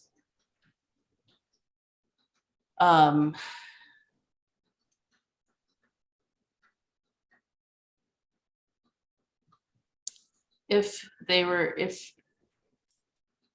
I don't think, I mean, as designed, I do not think this site can have Allied coming in. I don't think offsite trash pickup is an option as designed. So if we're wanting to move this forward, otherwise I'll make a motion to deny. But I'm trying to find a way to get this through, even though I'm not super thrilled with it. If we maybe requested more bicycle parking, adherence to or meeting the guest parking requirement, not using the driveway, because that's reserved for the residents. And oh, by the way, in direct access from the Greenbelt from the property. That was another thing, Derek, you had brought up. Would that be acceptable? So would it just increasing the guests or increasing the bicycle parking? Increasing bicycle parking, requiring that they meet guest parking. Okay. And requiring some kind of access from the development itself to the bike path, because we can't see that on the site plan currently. I could make that a motion, which Brett, it's very similar to what you had, but I'm just adding. You're just adding the bicycle parking and the connectivity. Access, yes. And I'll just comment for discussion, you mentioned a couple times, Maureen, as designed, it doesn't work for Allied to pick up. This design hasn't changed since the beginning. They eliminated 1 unit because they needed guest parking. Like I would think that the designer, when given parameters of you need to fit A, B, C, D, E, F, G on the site, that you design it to fit those things. You don't just keep coming back without changing things. So that's one of my hangups is we've asked for A, and it just comes back with an explanation again of why they don't like that requirement. So You're right. That's why it's been here 17 times or whatever the number Hanna said earlier, is because nothing has changed. And I say nothing in a broad general sense. Things obviously have changed, and we have elevations that now meet code, but there's still a lot of other things that don't meet code. So that's why we're still here trying to condition our way out of this. And the reason why I stated earlier that I was opposed to it is because we're creating a worse situation for cyclists and pedestrians, yet we're wanting to reduce parking, and I'm not seeing any proposal to mitigate the parking requirements.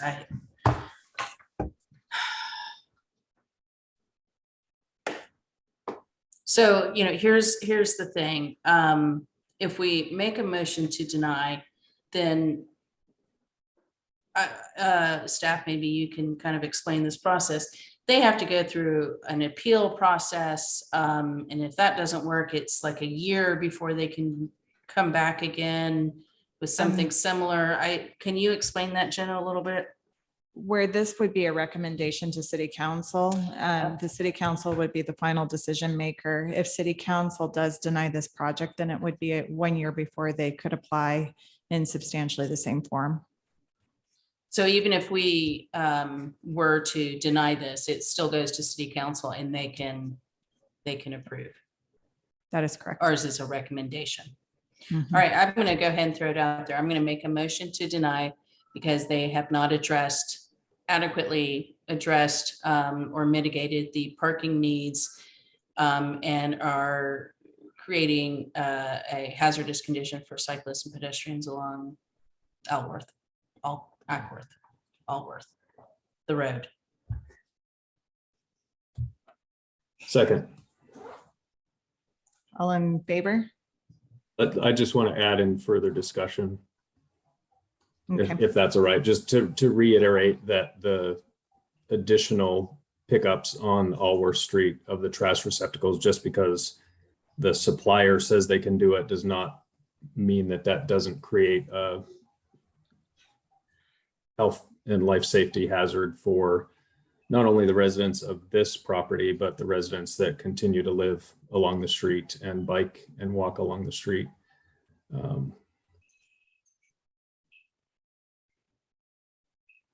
Thanks. All right. All in favor? Aye. Aye. All right. Thank you.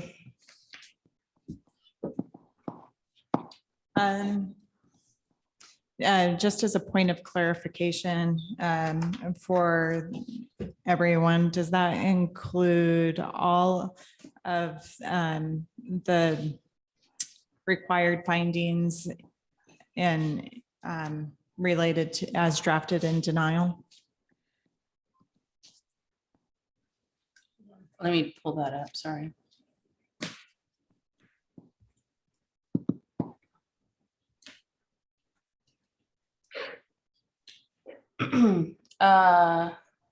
Starts on page 5 of the draft decision document. So it is with finding 1. It's denial for that one.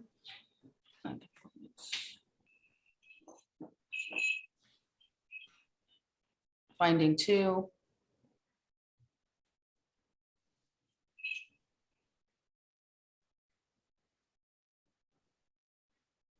Finding 3.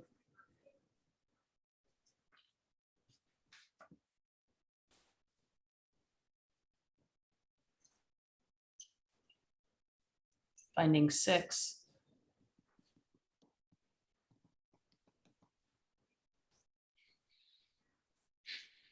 And finding 7.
Are you waiting on the seconder to agree with that? On that, I'm also reading through all of them too. On page 12, finding 5 under the plan unit development. There is discussion related to prohibiting a large urban tree canopy. Is that something that Stop it. should be maintained or stricken? Go lay down. Wait, that, Mm. I do request that this be reserved for the committee.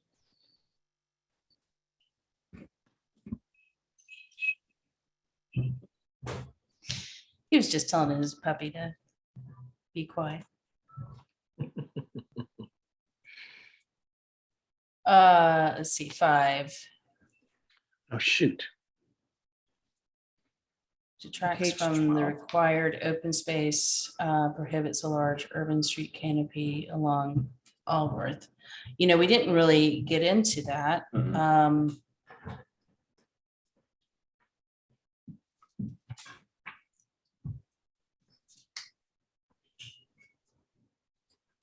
I thought they met the street requirements. Did he not? The street tree requirements.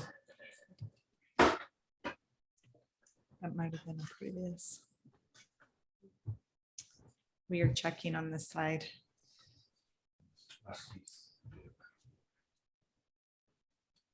In a quick glance, I'm just looking on page 19 of the staff report. East 49th Street is still deficient 1 class 2 tree. I thought we had taken out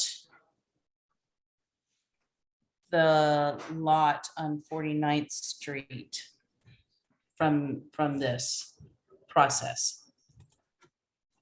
There's something in the staff report that, Right. Staff understood it as elevations to the building. And since Oh, there's one yes. lot right now. It still technically has that frontage on 49th Street.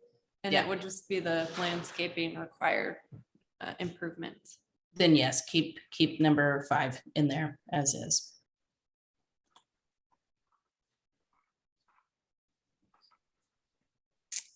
And then on page 15, I might refer everyone to finding number 1.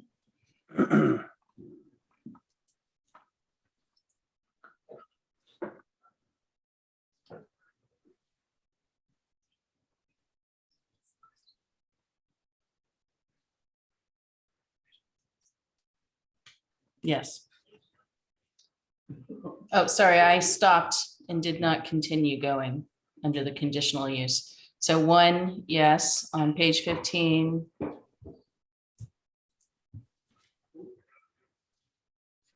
Number 2.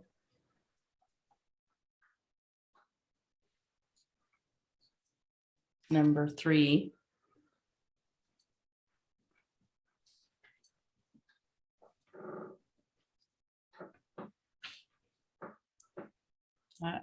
I wouldn't say number 4.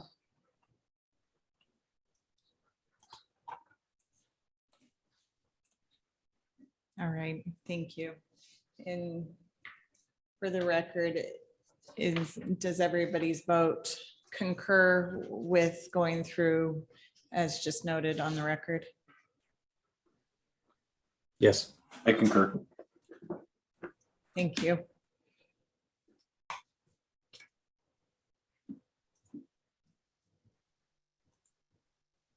All right.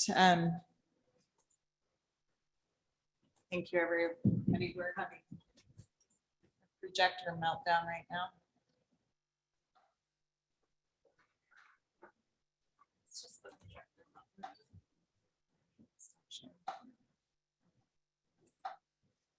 All right, thank you.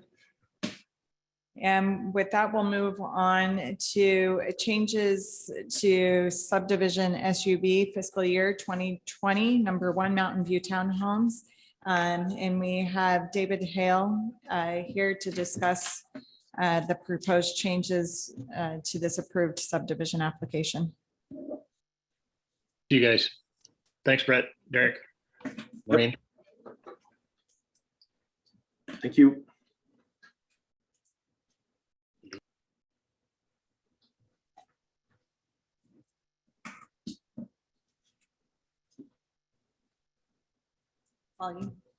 We're ready.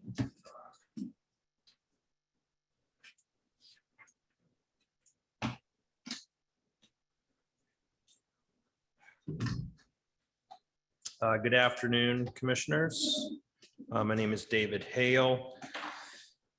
116 South 23rd Street in Boise 83702. Glad to see that the 3 commission members are the same commission members from previous, because I think the history of this project plays a pretty big role here. I'd like to just start by addressing the main design review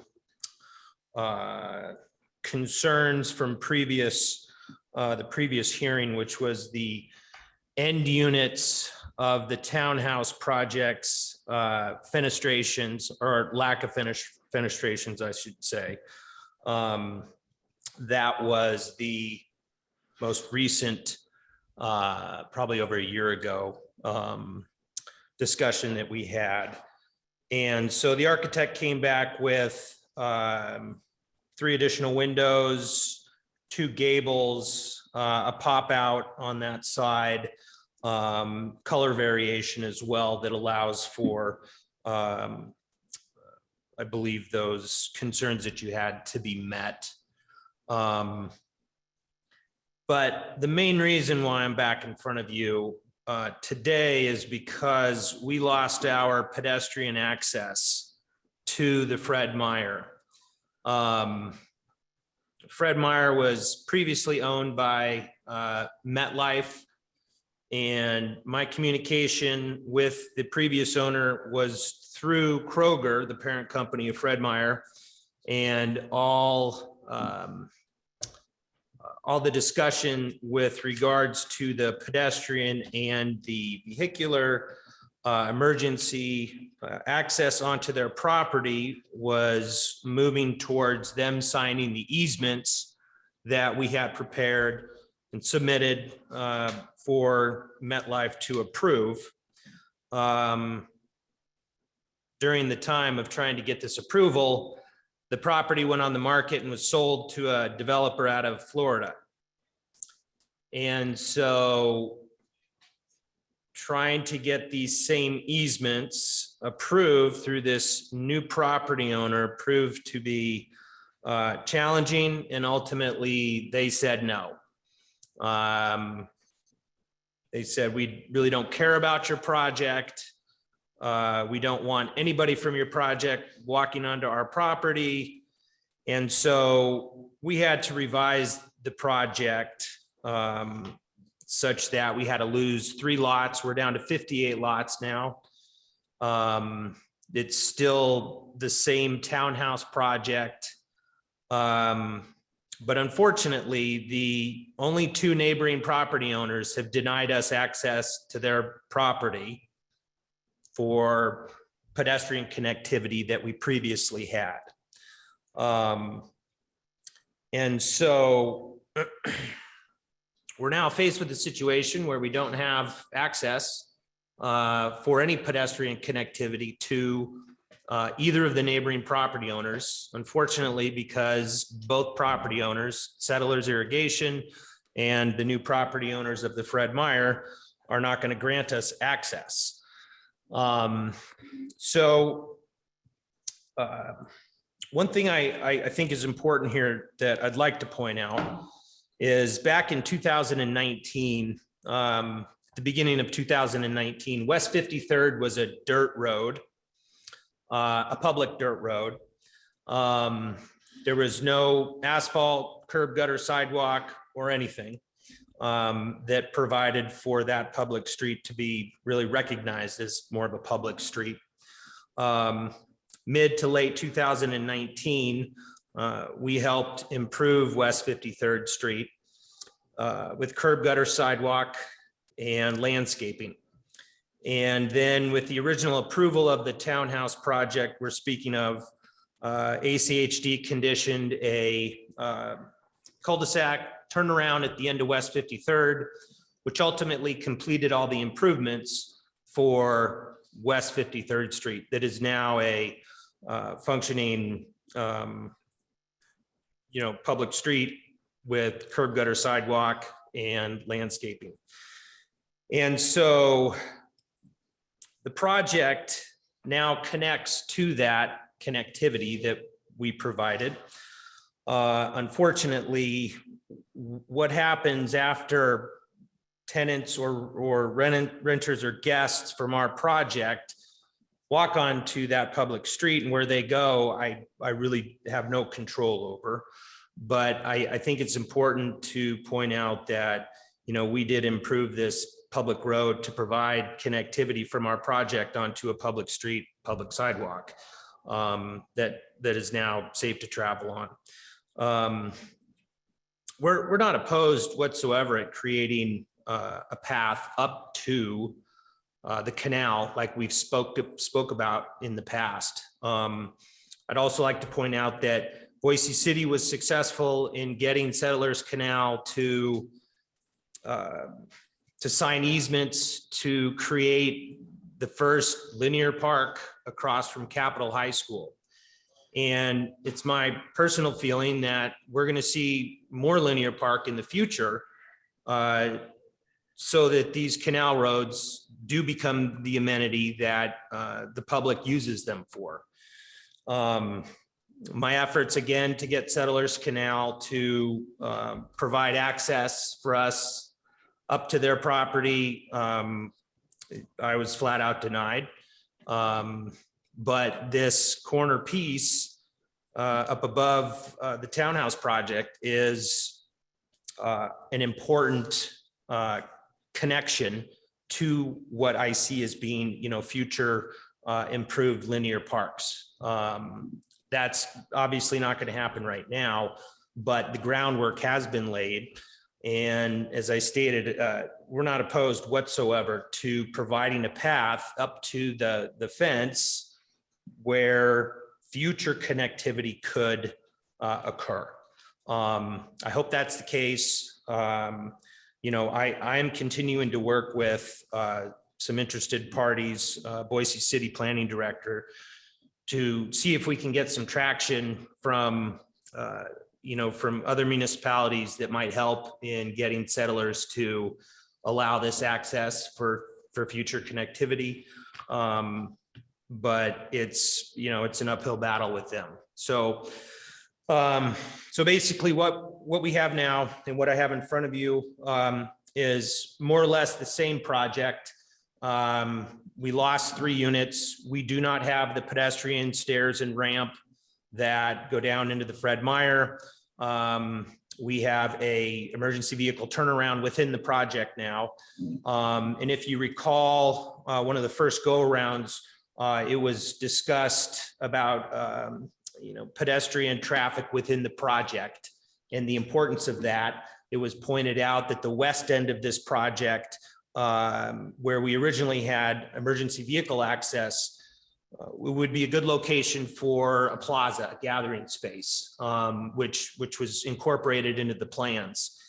And so one other additional amenity that we've added is another plaza that is on the east end of the property that is connected through the colored sidewalks and the pedestrian traffic that flows within the project, to help create, another plaza area, another gathering spot closer to the West 53rd, the end of West 53rd Street.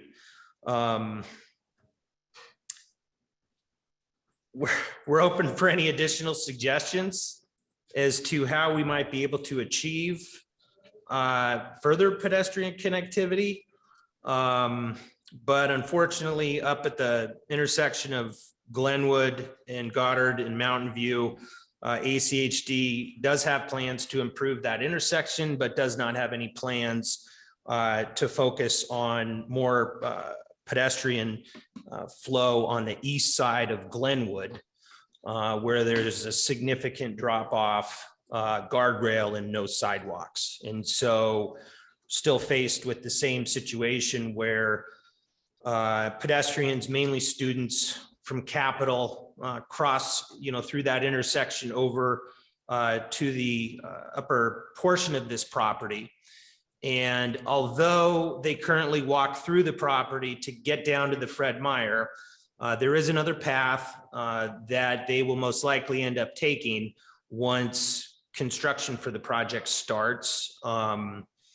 We put up a fence around the property to discourage the continued driving and dumping of trash on the property. Did not discourage the pedestrian activity that goes on, which we're fine with. Pedestrians still park on that upper asphalt and walk around the fence and utilize the canal maintenance road as it always has been. The fencing was not to deter that, but it was simply to deter the illegal dumping of trash and whatnot onto the property. As I said, we're in a situation where the neighboring property owners are not going to grant us access. But I would be happy to incorporate something into the CCNRs for the future HOA to address connectivity up to the canal maintenance roads. I feel it's an important amenity. And like the students traversing through the property now and finding a way down to the Fred Meyer, I think it's likely that the guests, owners, renters of the townhouse project will also find a way down into the Fred Meyer. Unfortunately, they're just not going to do it, through a safe stair, pedestrian, ADA accessible ramp. The likelihood that people are going to walk all the way around on West 53rd and then go travel on to Chinden, I see them finding a quicker route. So with that, I'm here to answer questions, discuss options, get your feedback.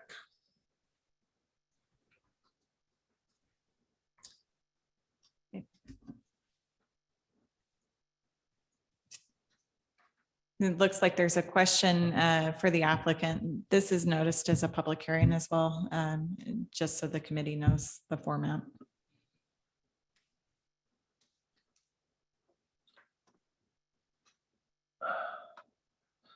I guess I've got a comment. I think I would just like to see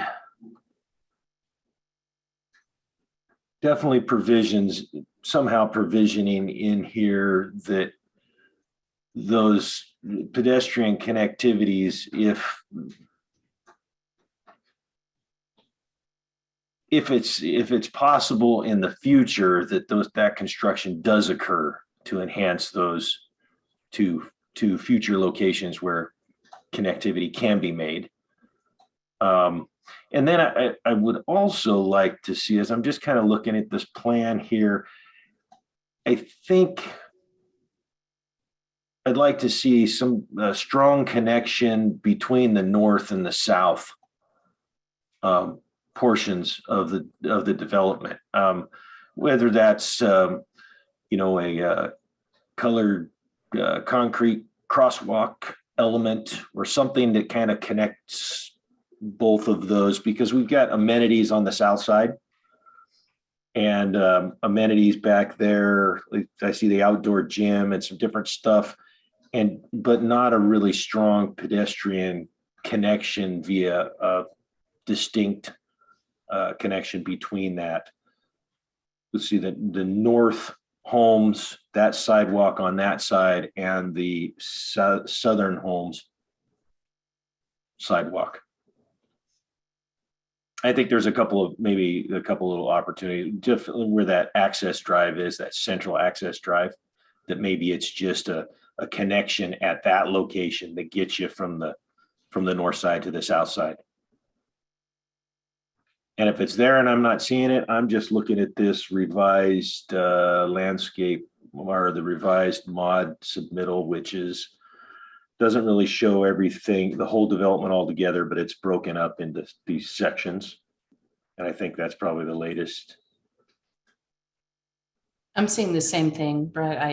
I see one orange line connecting the north and the south, and I believe that is where you're going to have some kind of pedestrian,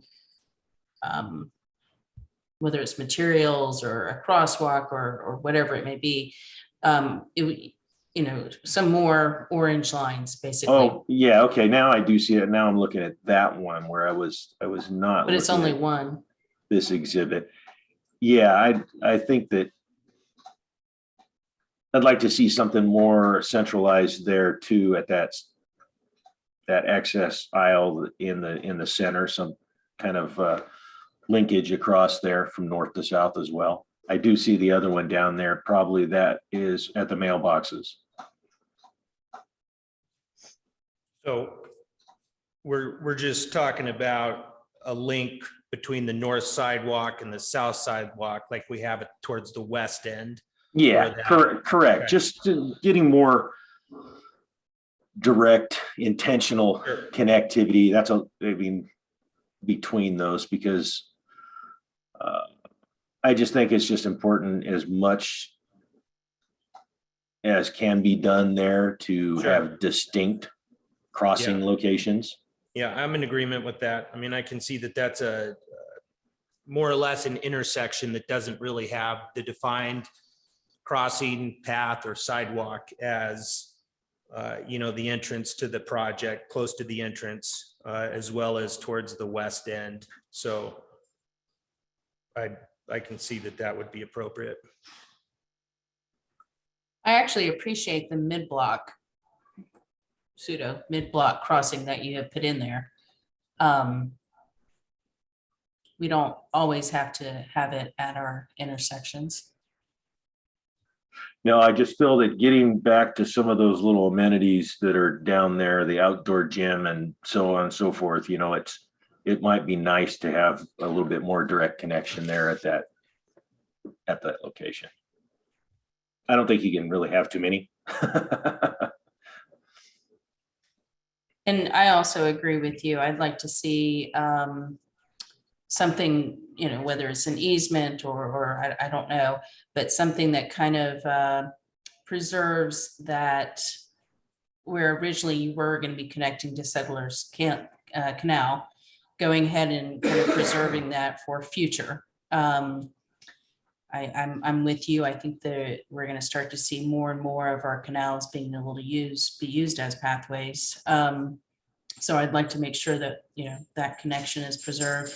I'd like to see a connection, and I don't know about liability, because you don't want to have this really nice connection to a goat path that is not, safe, but maybe preserving some type of access for those who choose to leave the property and get on the goat path to go alongside is that Glenwood or Yes. Yeah, Glenwood, and Fred Meyer on your right, and then use that to get into Fred Meyer and the other developments that are there. Doesn't necessarily have to be in that same location that you had previously where the sidewalk and staircase was, but some kind of preservation of and I might be using the wrong word here, preservation, but making sure that people can do that if they so choose. They currently can, but taking the least path of resistance, they choose to just walk down through the property in order to get to the Fred Meyer. So we plan signage to direct any of that foot traffic that currently occurs through the property just further north on Glenwood to get down that path. And I do want to point out, we're not pointing pedestrians to go onto Glenwood by any means or walk between the curb and the guardrail. that goat path, we'll just call it, it starts before someone would have to step foot into that right of way. That's definitely not something we want to do, is direct people into, a worse situation, but we do have signage planned for that.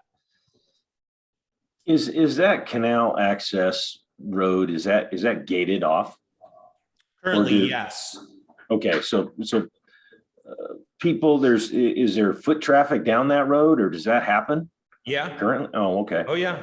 Yeah, there's a lot of foot traffic. When we put the cyclone fencing up to discourage the vehicular traffic and dumping, I don't think it discouraged any of the foot traffic whatsoever. And Settlers actually doesn't have much of an issue with the foot traffic. Their issues are similar to ours in that there's, cars that will travel down there, there's dumping, illegal activity, and it just creates situations for settlers that they don't, necessarily want to have to maintain or deal with. But it has not discouraged foot traffic whatsoever. Okay.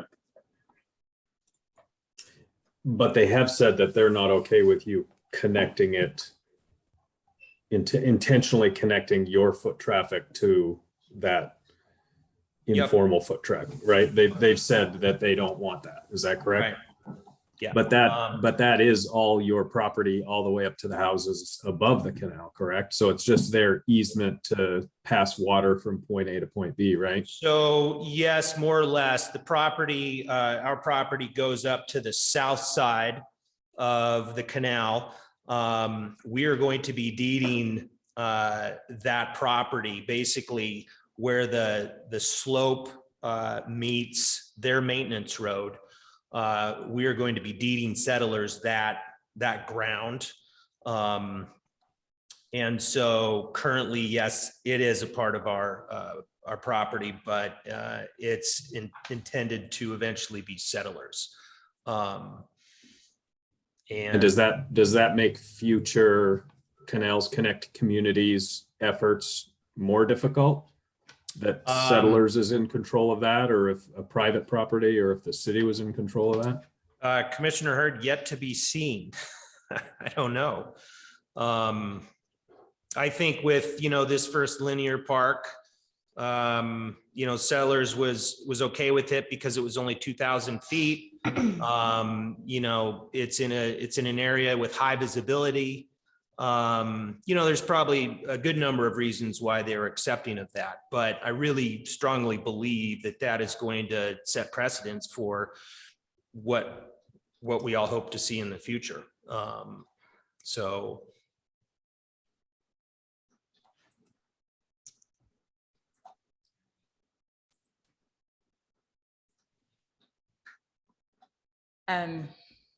Well, thank you. You'll have another chance, Mr. Hale. Okay. I'm going to see if staff has anything that hasn't been addressed that Ms. Veal would like to point out. I think the applicant did a good job of summarizing the pedestrian issues at hand. I did want to discuss the future connectivity on 53rd Street and just its relationship to the currently entitled design review projects of Dutch Bros Coffee. They are proposing to do a streetscape improvement, but it's not for the entire length of essentially the eastern side of 53rd Street.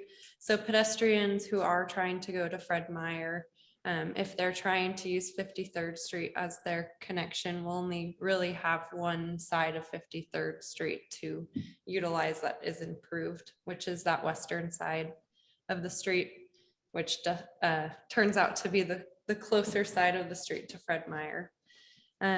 Additionally, there is a connection point from the Kent and Chinden intersection, which these residents would most likely use to get to the green belt and back home again. And because it's been discussed, I just wanted to reiterate the fact that if the committee members feel that there needs to be a creation of some kind of easement or some kind of CCNR statement for a future connection from the subdivision to something else. That has not been conditioned in the decision document, so you would need to create that condition here tonight. And with that, I stand for questions. Any questions for Ms. Veal? No. And then I'm not seeing anyone in person to testify, I believe. Is there anybody online that wishes to provide public testimony? All right, seeing none, I'll turn it back over to you, Mr. Hale. The only additional item I'd like to clarify is just to make sure and get your approval of the one of the main issues for this, the end units of the structures and the fenestrations that we provided. I just want to make sure that, you know, you guys are accepting those and we can move forward with those plans.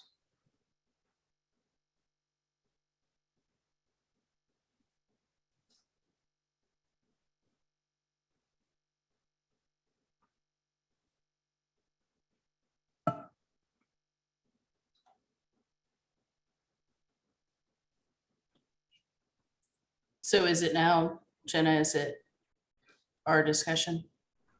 It is. Okay. I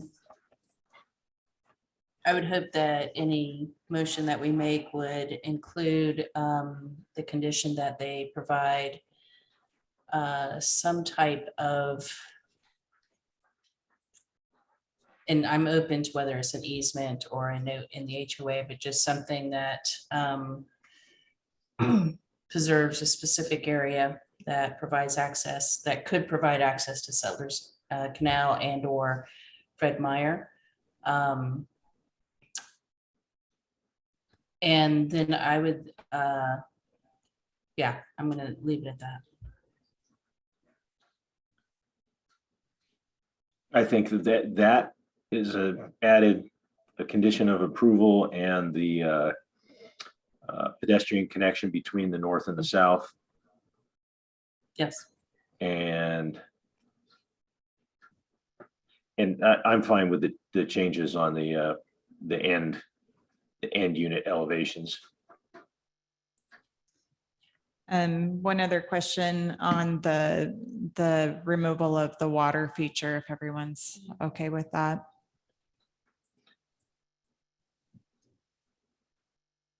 And where was the water feature? Again, it was at the end of that access.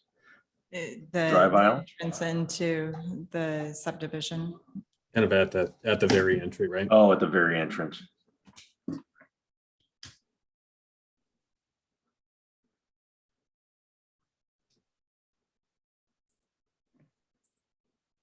I think that's fine. I I'm don't think fine we with have that. I'm fine with that. we don't have a requirement for one, so. And yeah, as Brett said, I think the window elevation change meets what we were looking for and in agreement, and would support a motion that added the condition for future connectivity, because I think that will encourage future owners, future board members, future development with the city, with endeavors to make that a linear pathway, linear park. I think that's going to be, you're going to have a lot more proponents for that if all of these residents are knowing that it's that close.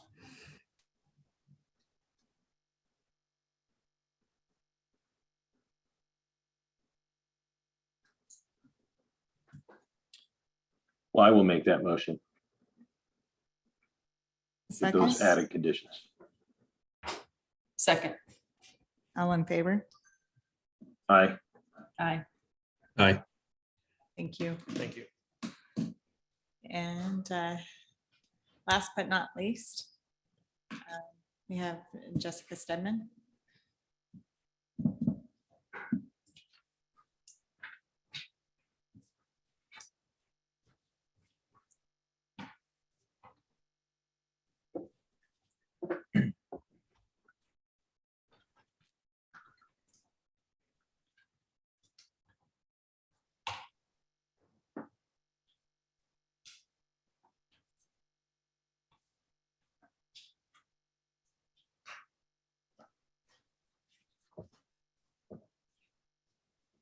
I'll do a better job introducing that. To discuss CPA fiscal year 2022, number 5, the live, work, create or work, live, create changes to the ordinances as well as the required findings for design review.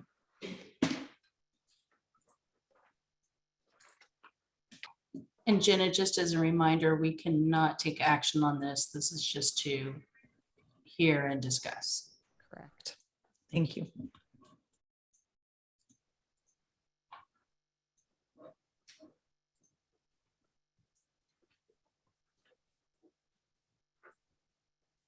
Apologies for the delay. I was putting up the PowerPoint. Are you all able to see that? Yes. All right, good afternoon or good evening rather. My name is Jessica Stedman and I'm a legal intern for Charles Wadhams. I will be presenting the proposed Searle Mitchell Work, Live, Create, and Design Review Ordinance. Due to recent litigation,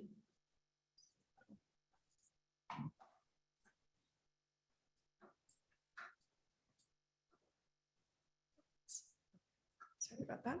Due to recent litigation pertaining to the Searle Mitchell Work, Live, Create Overlay District, the city is required to amend the city code. This excerpt from Mr. Wadhams on page 3 of his memo outlines the issues with the code and the action the city needs to take. So it says that an ordinance may be struck down for vagueness or decisions overturned as being arbitrary and capricious. Since our code has portions that are vague, decisions made based on those portions can be overturned as being arbitrary and capricious. The judge's decision issued has made it mandatory for us to fix this issue as soon as possible, so the code has clear and objective standards.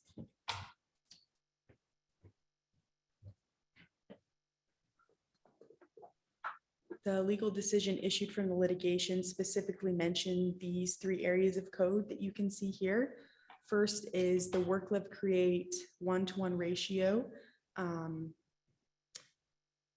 second is the parking requirements in the work, live, create district. And the third are the design review findings.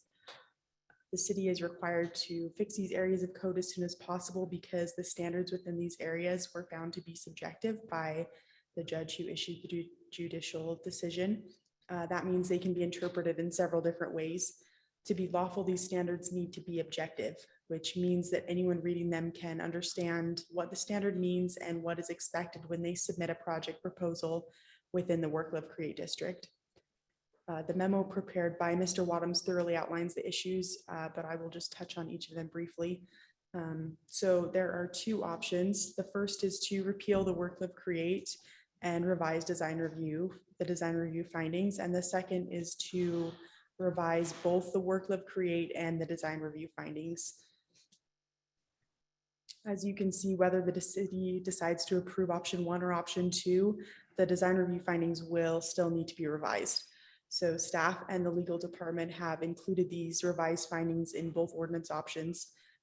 Currently, the legal department does not have a recommendation on whether the city should repeal or revise, but it does need to be clarified that the first option is being presented because the work, live, create overlay district has only been used twice since it was implemented, and neither of the projects approved in this district have yet been constructed.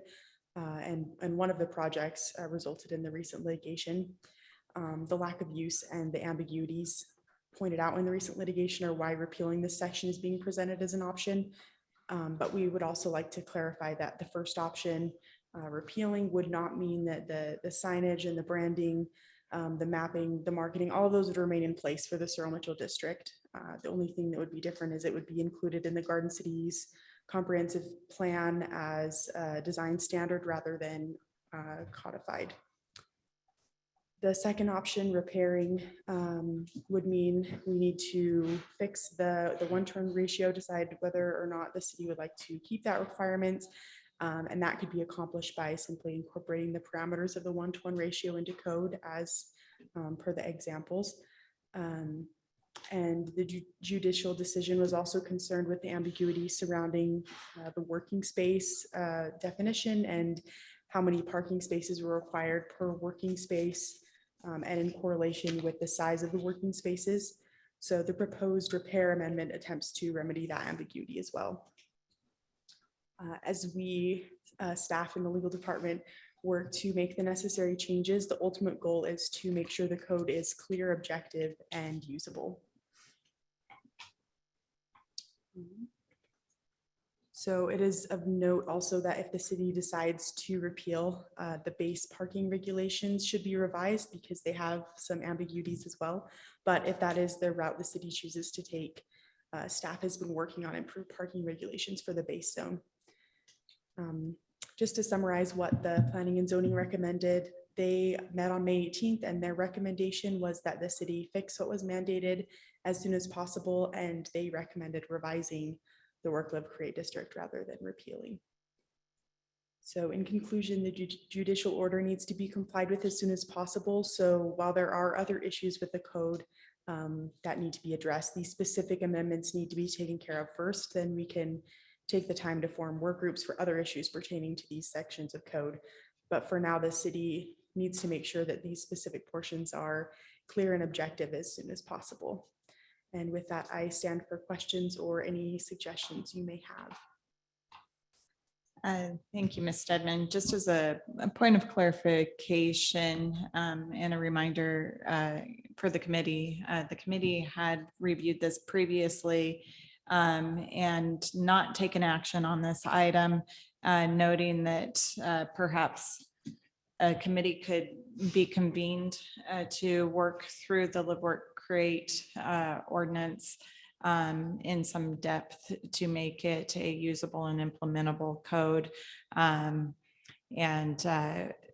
With that, that's just a reminder, I guess, a clarification before I turn it over to the committee of any questions for Ms. Stedman. Right, seeing none. Oh, I'm sorry, I You have do. one. On the, and I apologize if this is on the website and I just didn't see it, but do you have any suggestions on rewording the 1-to-1 ratio and the parking at this time?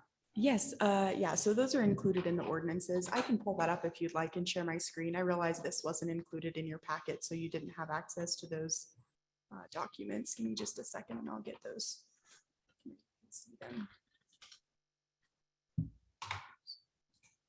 In our packet, is that called second version design review amendments ordinance repairing? Yes, I believe so. Okay.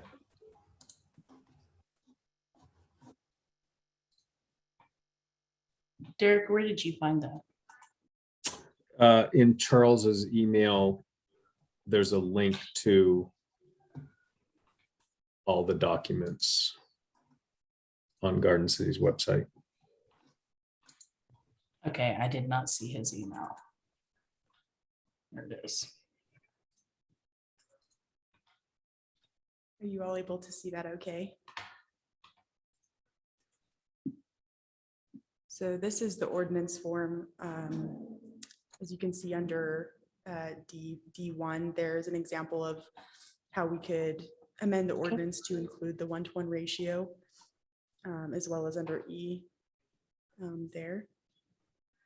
And then the design review amendments. These are the required findings that we have thus far. So I realize you're not going to be making a recommendation today, but as you look at these before the next meeting, if you have any recommendations or suggestions as to how to improve these for clarity, that would be appreciated. So I just because it was brought up and that's on the table now.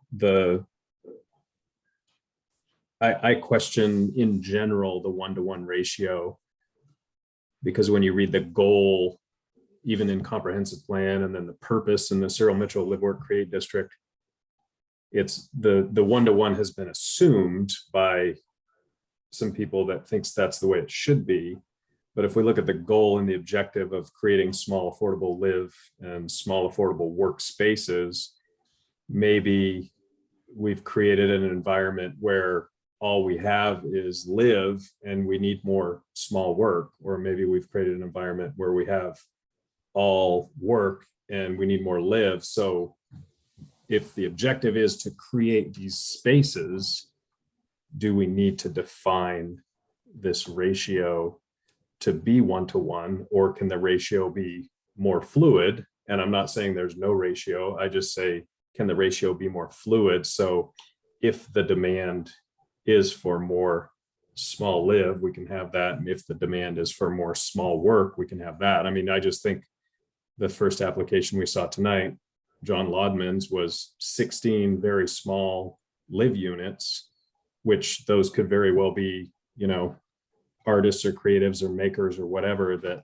don't have a small workspace, which if in the live work create there was flexibility in the ratio, there could be more small workspaces to provide a place for those people to live. So that's just some comments and dialogue on that.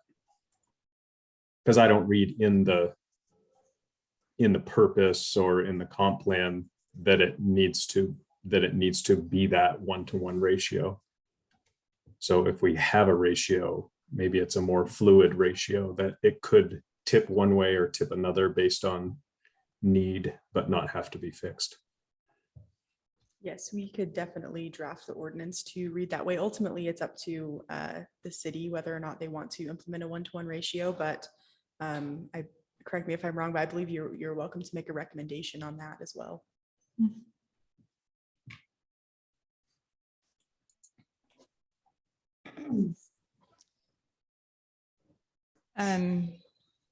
As we do have this as a hearing, if there's not more questions of Ms. Stedman, she would certainly be able to answer anything after public hearing is open and closed as well, or I would say left open today, since this will be back again on the 20th.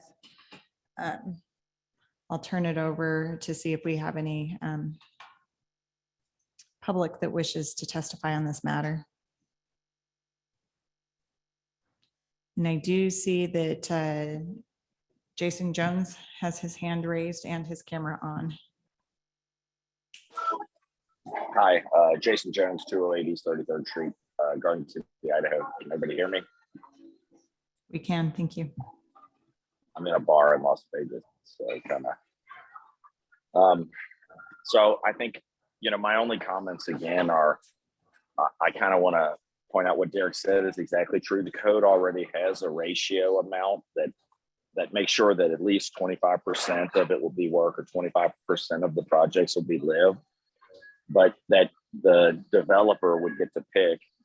I feel like making the one-to-one ratio is a mistake. It means this code will be used even less than it already is. There's been lots of live work projects in the live work neighborhood. None of them have applied the code because, quite frankly, none of them are one-to-one. And since the city made that ruling that it's supposed to be one-to-one, and obviously that ruling was flawed, it scared people away from using the live work code. So, you know, on 33rd Street, just down the street from it, there's a live work project that just came through.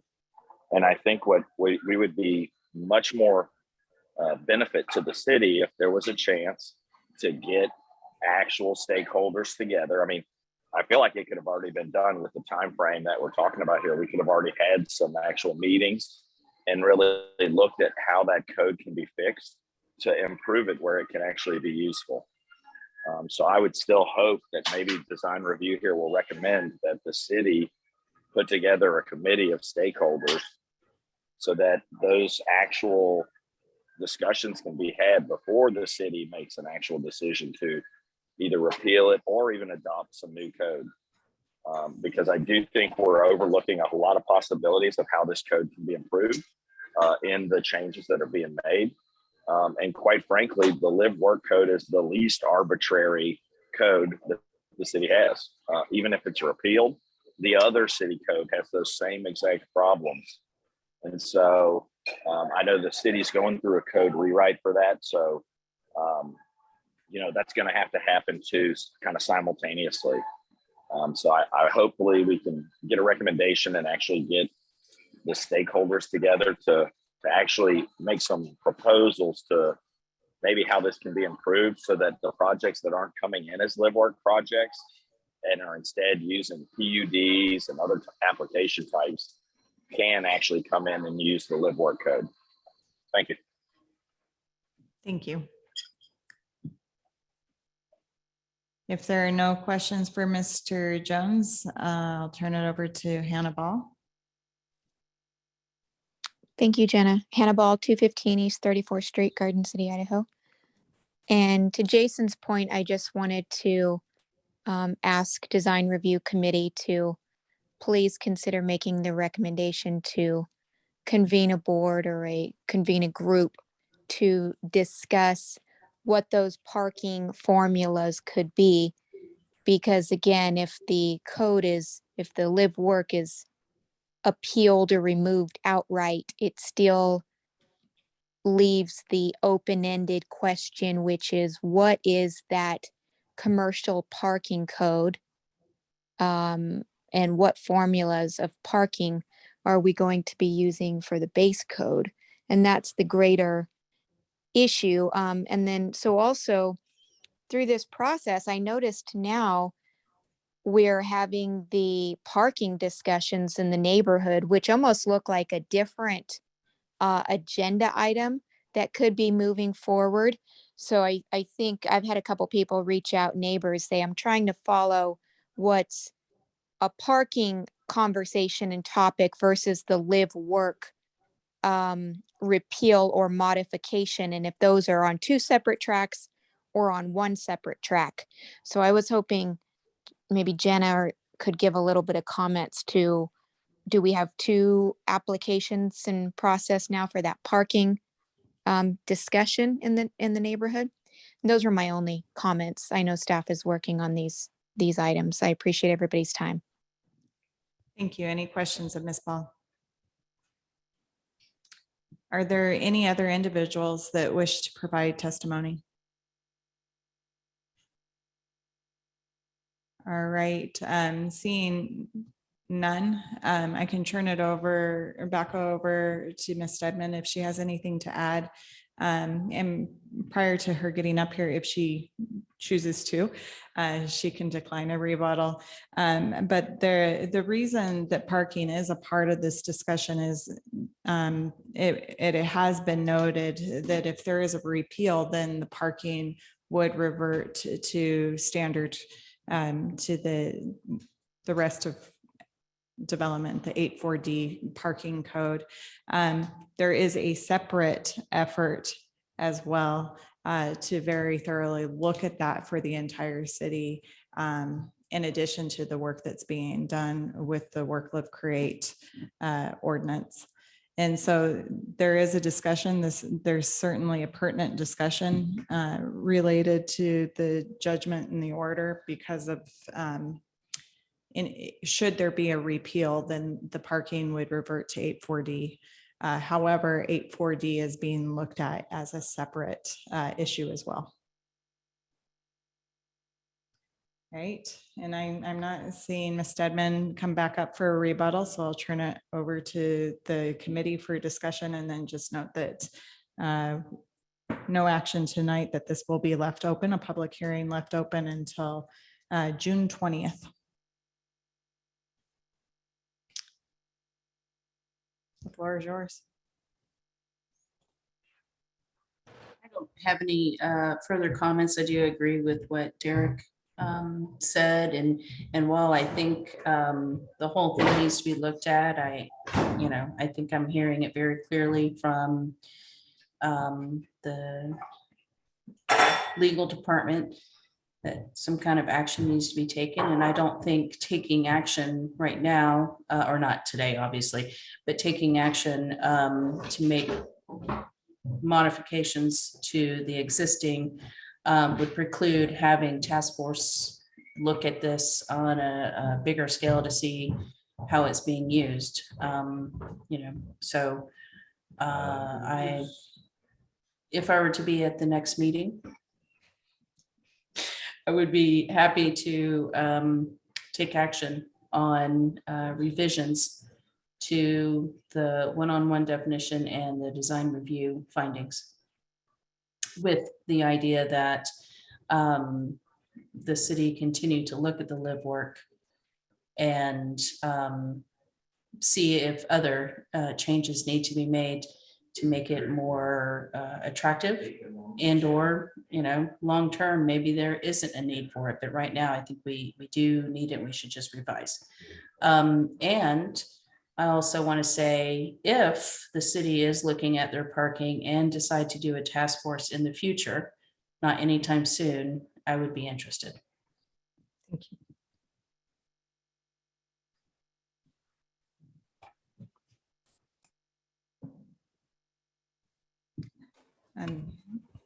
Brett, I was just going to say, I don't know that I have much more to add on that. I guess I would lean towards the revision, but I kind of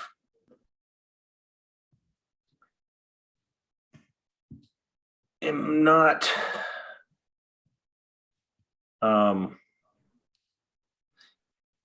I really think it's important, if the revision is the way to go, to really understand and really make the right revision. I think it would be appropriate to have some kind of work sessions and get some other input from individuals that would be looking at, utilizing this in developments, and just look at some different scenarios instead of jumping to a conclusion of, if one-to-one's not the right thing, and some flexibility, as Derek mentioned, needs to be, maybe more appropriate to be maintained in there, then, well, what is that, and what does it look like? And I think it's worth some longer discussions. For sure. And I think there's other code amendment and things that we've looked at that it's like, we take some set time outside of a meeting and we kind of go through line by line and red line on our own, and we send those comments to staff, and they kind of weigh those comments and integrate the ones that are obvious, and then we discuss the ones that are not obvious and kind of come to a final conclusion. But also, as we're discussing here, kind of in tandem to that, it's stakeholders and interested parties that are going to want to put in some input on this. And ultimately, I think the big, back up and look at this is, how is it advantageous to use this code, and what's the point of using this code? We want the point of using this code to be to provide more of the things that the purpose is talking about. So if we're just writing a code that has no greater advantages than the general code, then it's going to continue to not be used. So how can we look at those things and not just copy code from the existing code, but make it more advantage to use? Like the reason we see minor plan unit developments and plan unit developments and specific area plans is because there's flexibility in there. Let's make the live, work, create code either flexible or attractive, and then it will be used, and then the purpose and goal might be attained. Yeah, well said. all right. If there's not more discussion on this item, could I please ask for a formal motion to move to continue this item to a date certain of June 20th? So moved. And with maybe an addition that a task force is created, or whatever you want to call it, task force, committee, subgroup. And that be an action item too, because we've mentioned it, but how does that happen and what does that look like? Does that need to be in the formal action from us to make that happen, or is it just going to happen organically? Well, but isn't something like that part of taking action on this in some fashion? I think at this point, we can just move it, correct? Move it to a date certain. But what happens at that date certain? At that date certain, you can certainly make a formal recommendation to convene a committee or some working group to address the live work code as discussed today, and it's also certainly in the record as well. And I guess then if we move it, I'm just trying to process the process of it. If we move it to a date certain and then we recommend that a formal body is created to look at this closer, and then council doesn't take that recommendation, then where's our opportunity, or have we lost our opportunity to actually suggest kind of some of these finer points and clarifications that we want to see in the document? Or is it your understanding that the council would be moving this towards a task force type of situation? I could see a multiple different paths that this could take. But so there may be, I might recommend a recommendation if you make a recommendation and you're afraid that it might not have a task force created,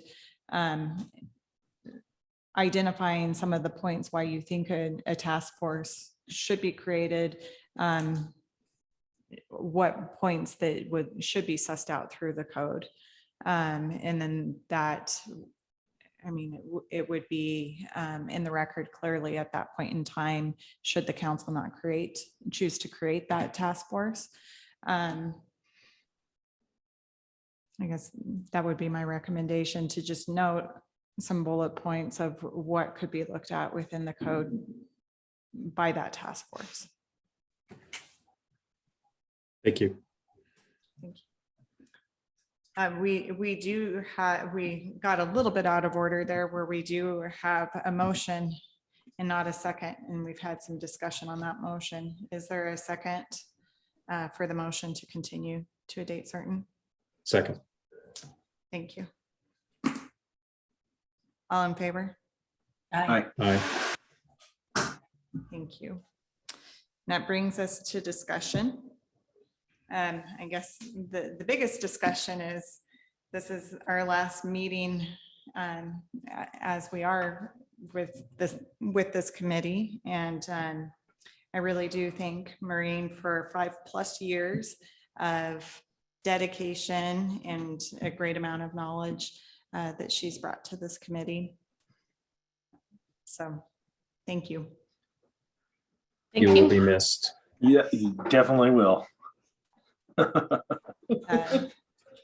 Next Monday at 6 p.m. City Council will thank her as well, formally on behalf of the city.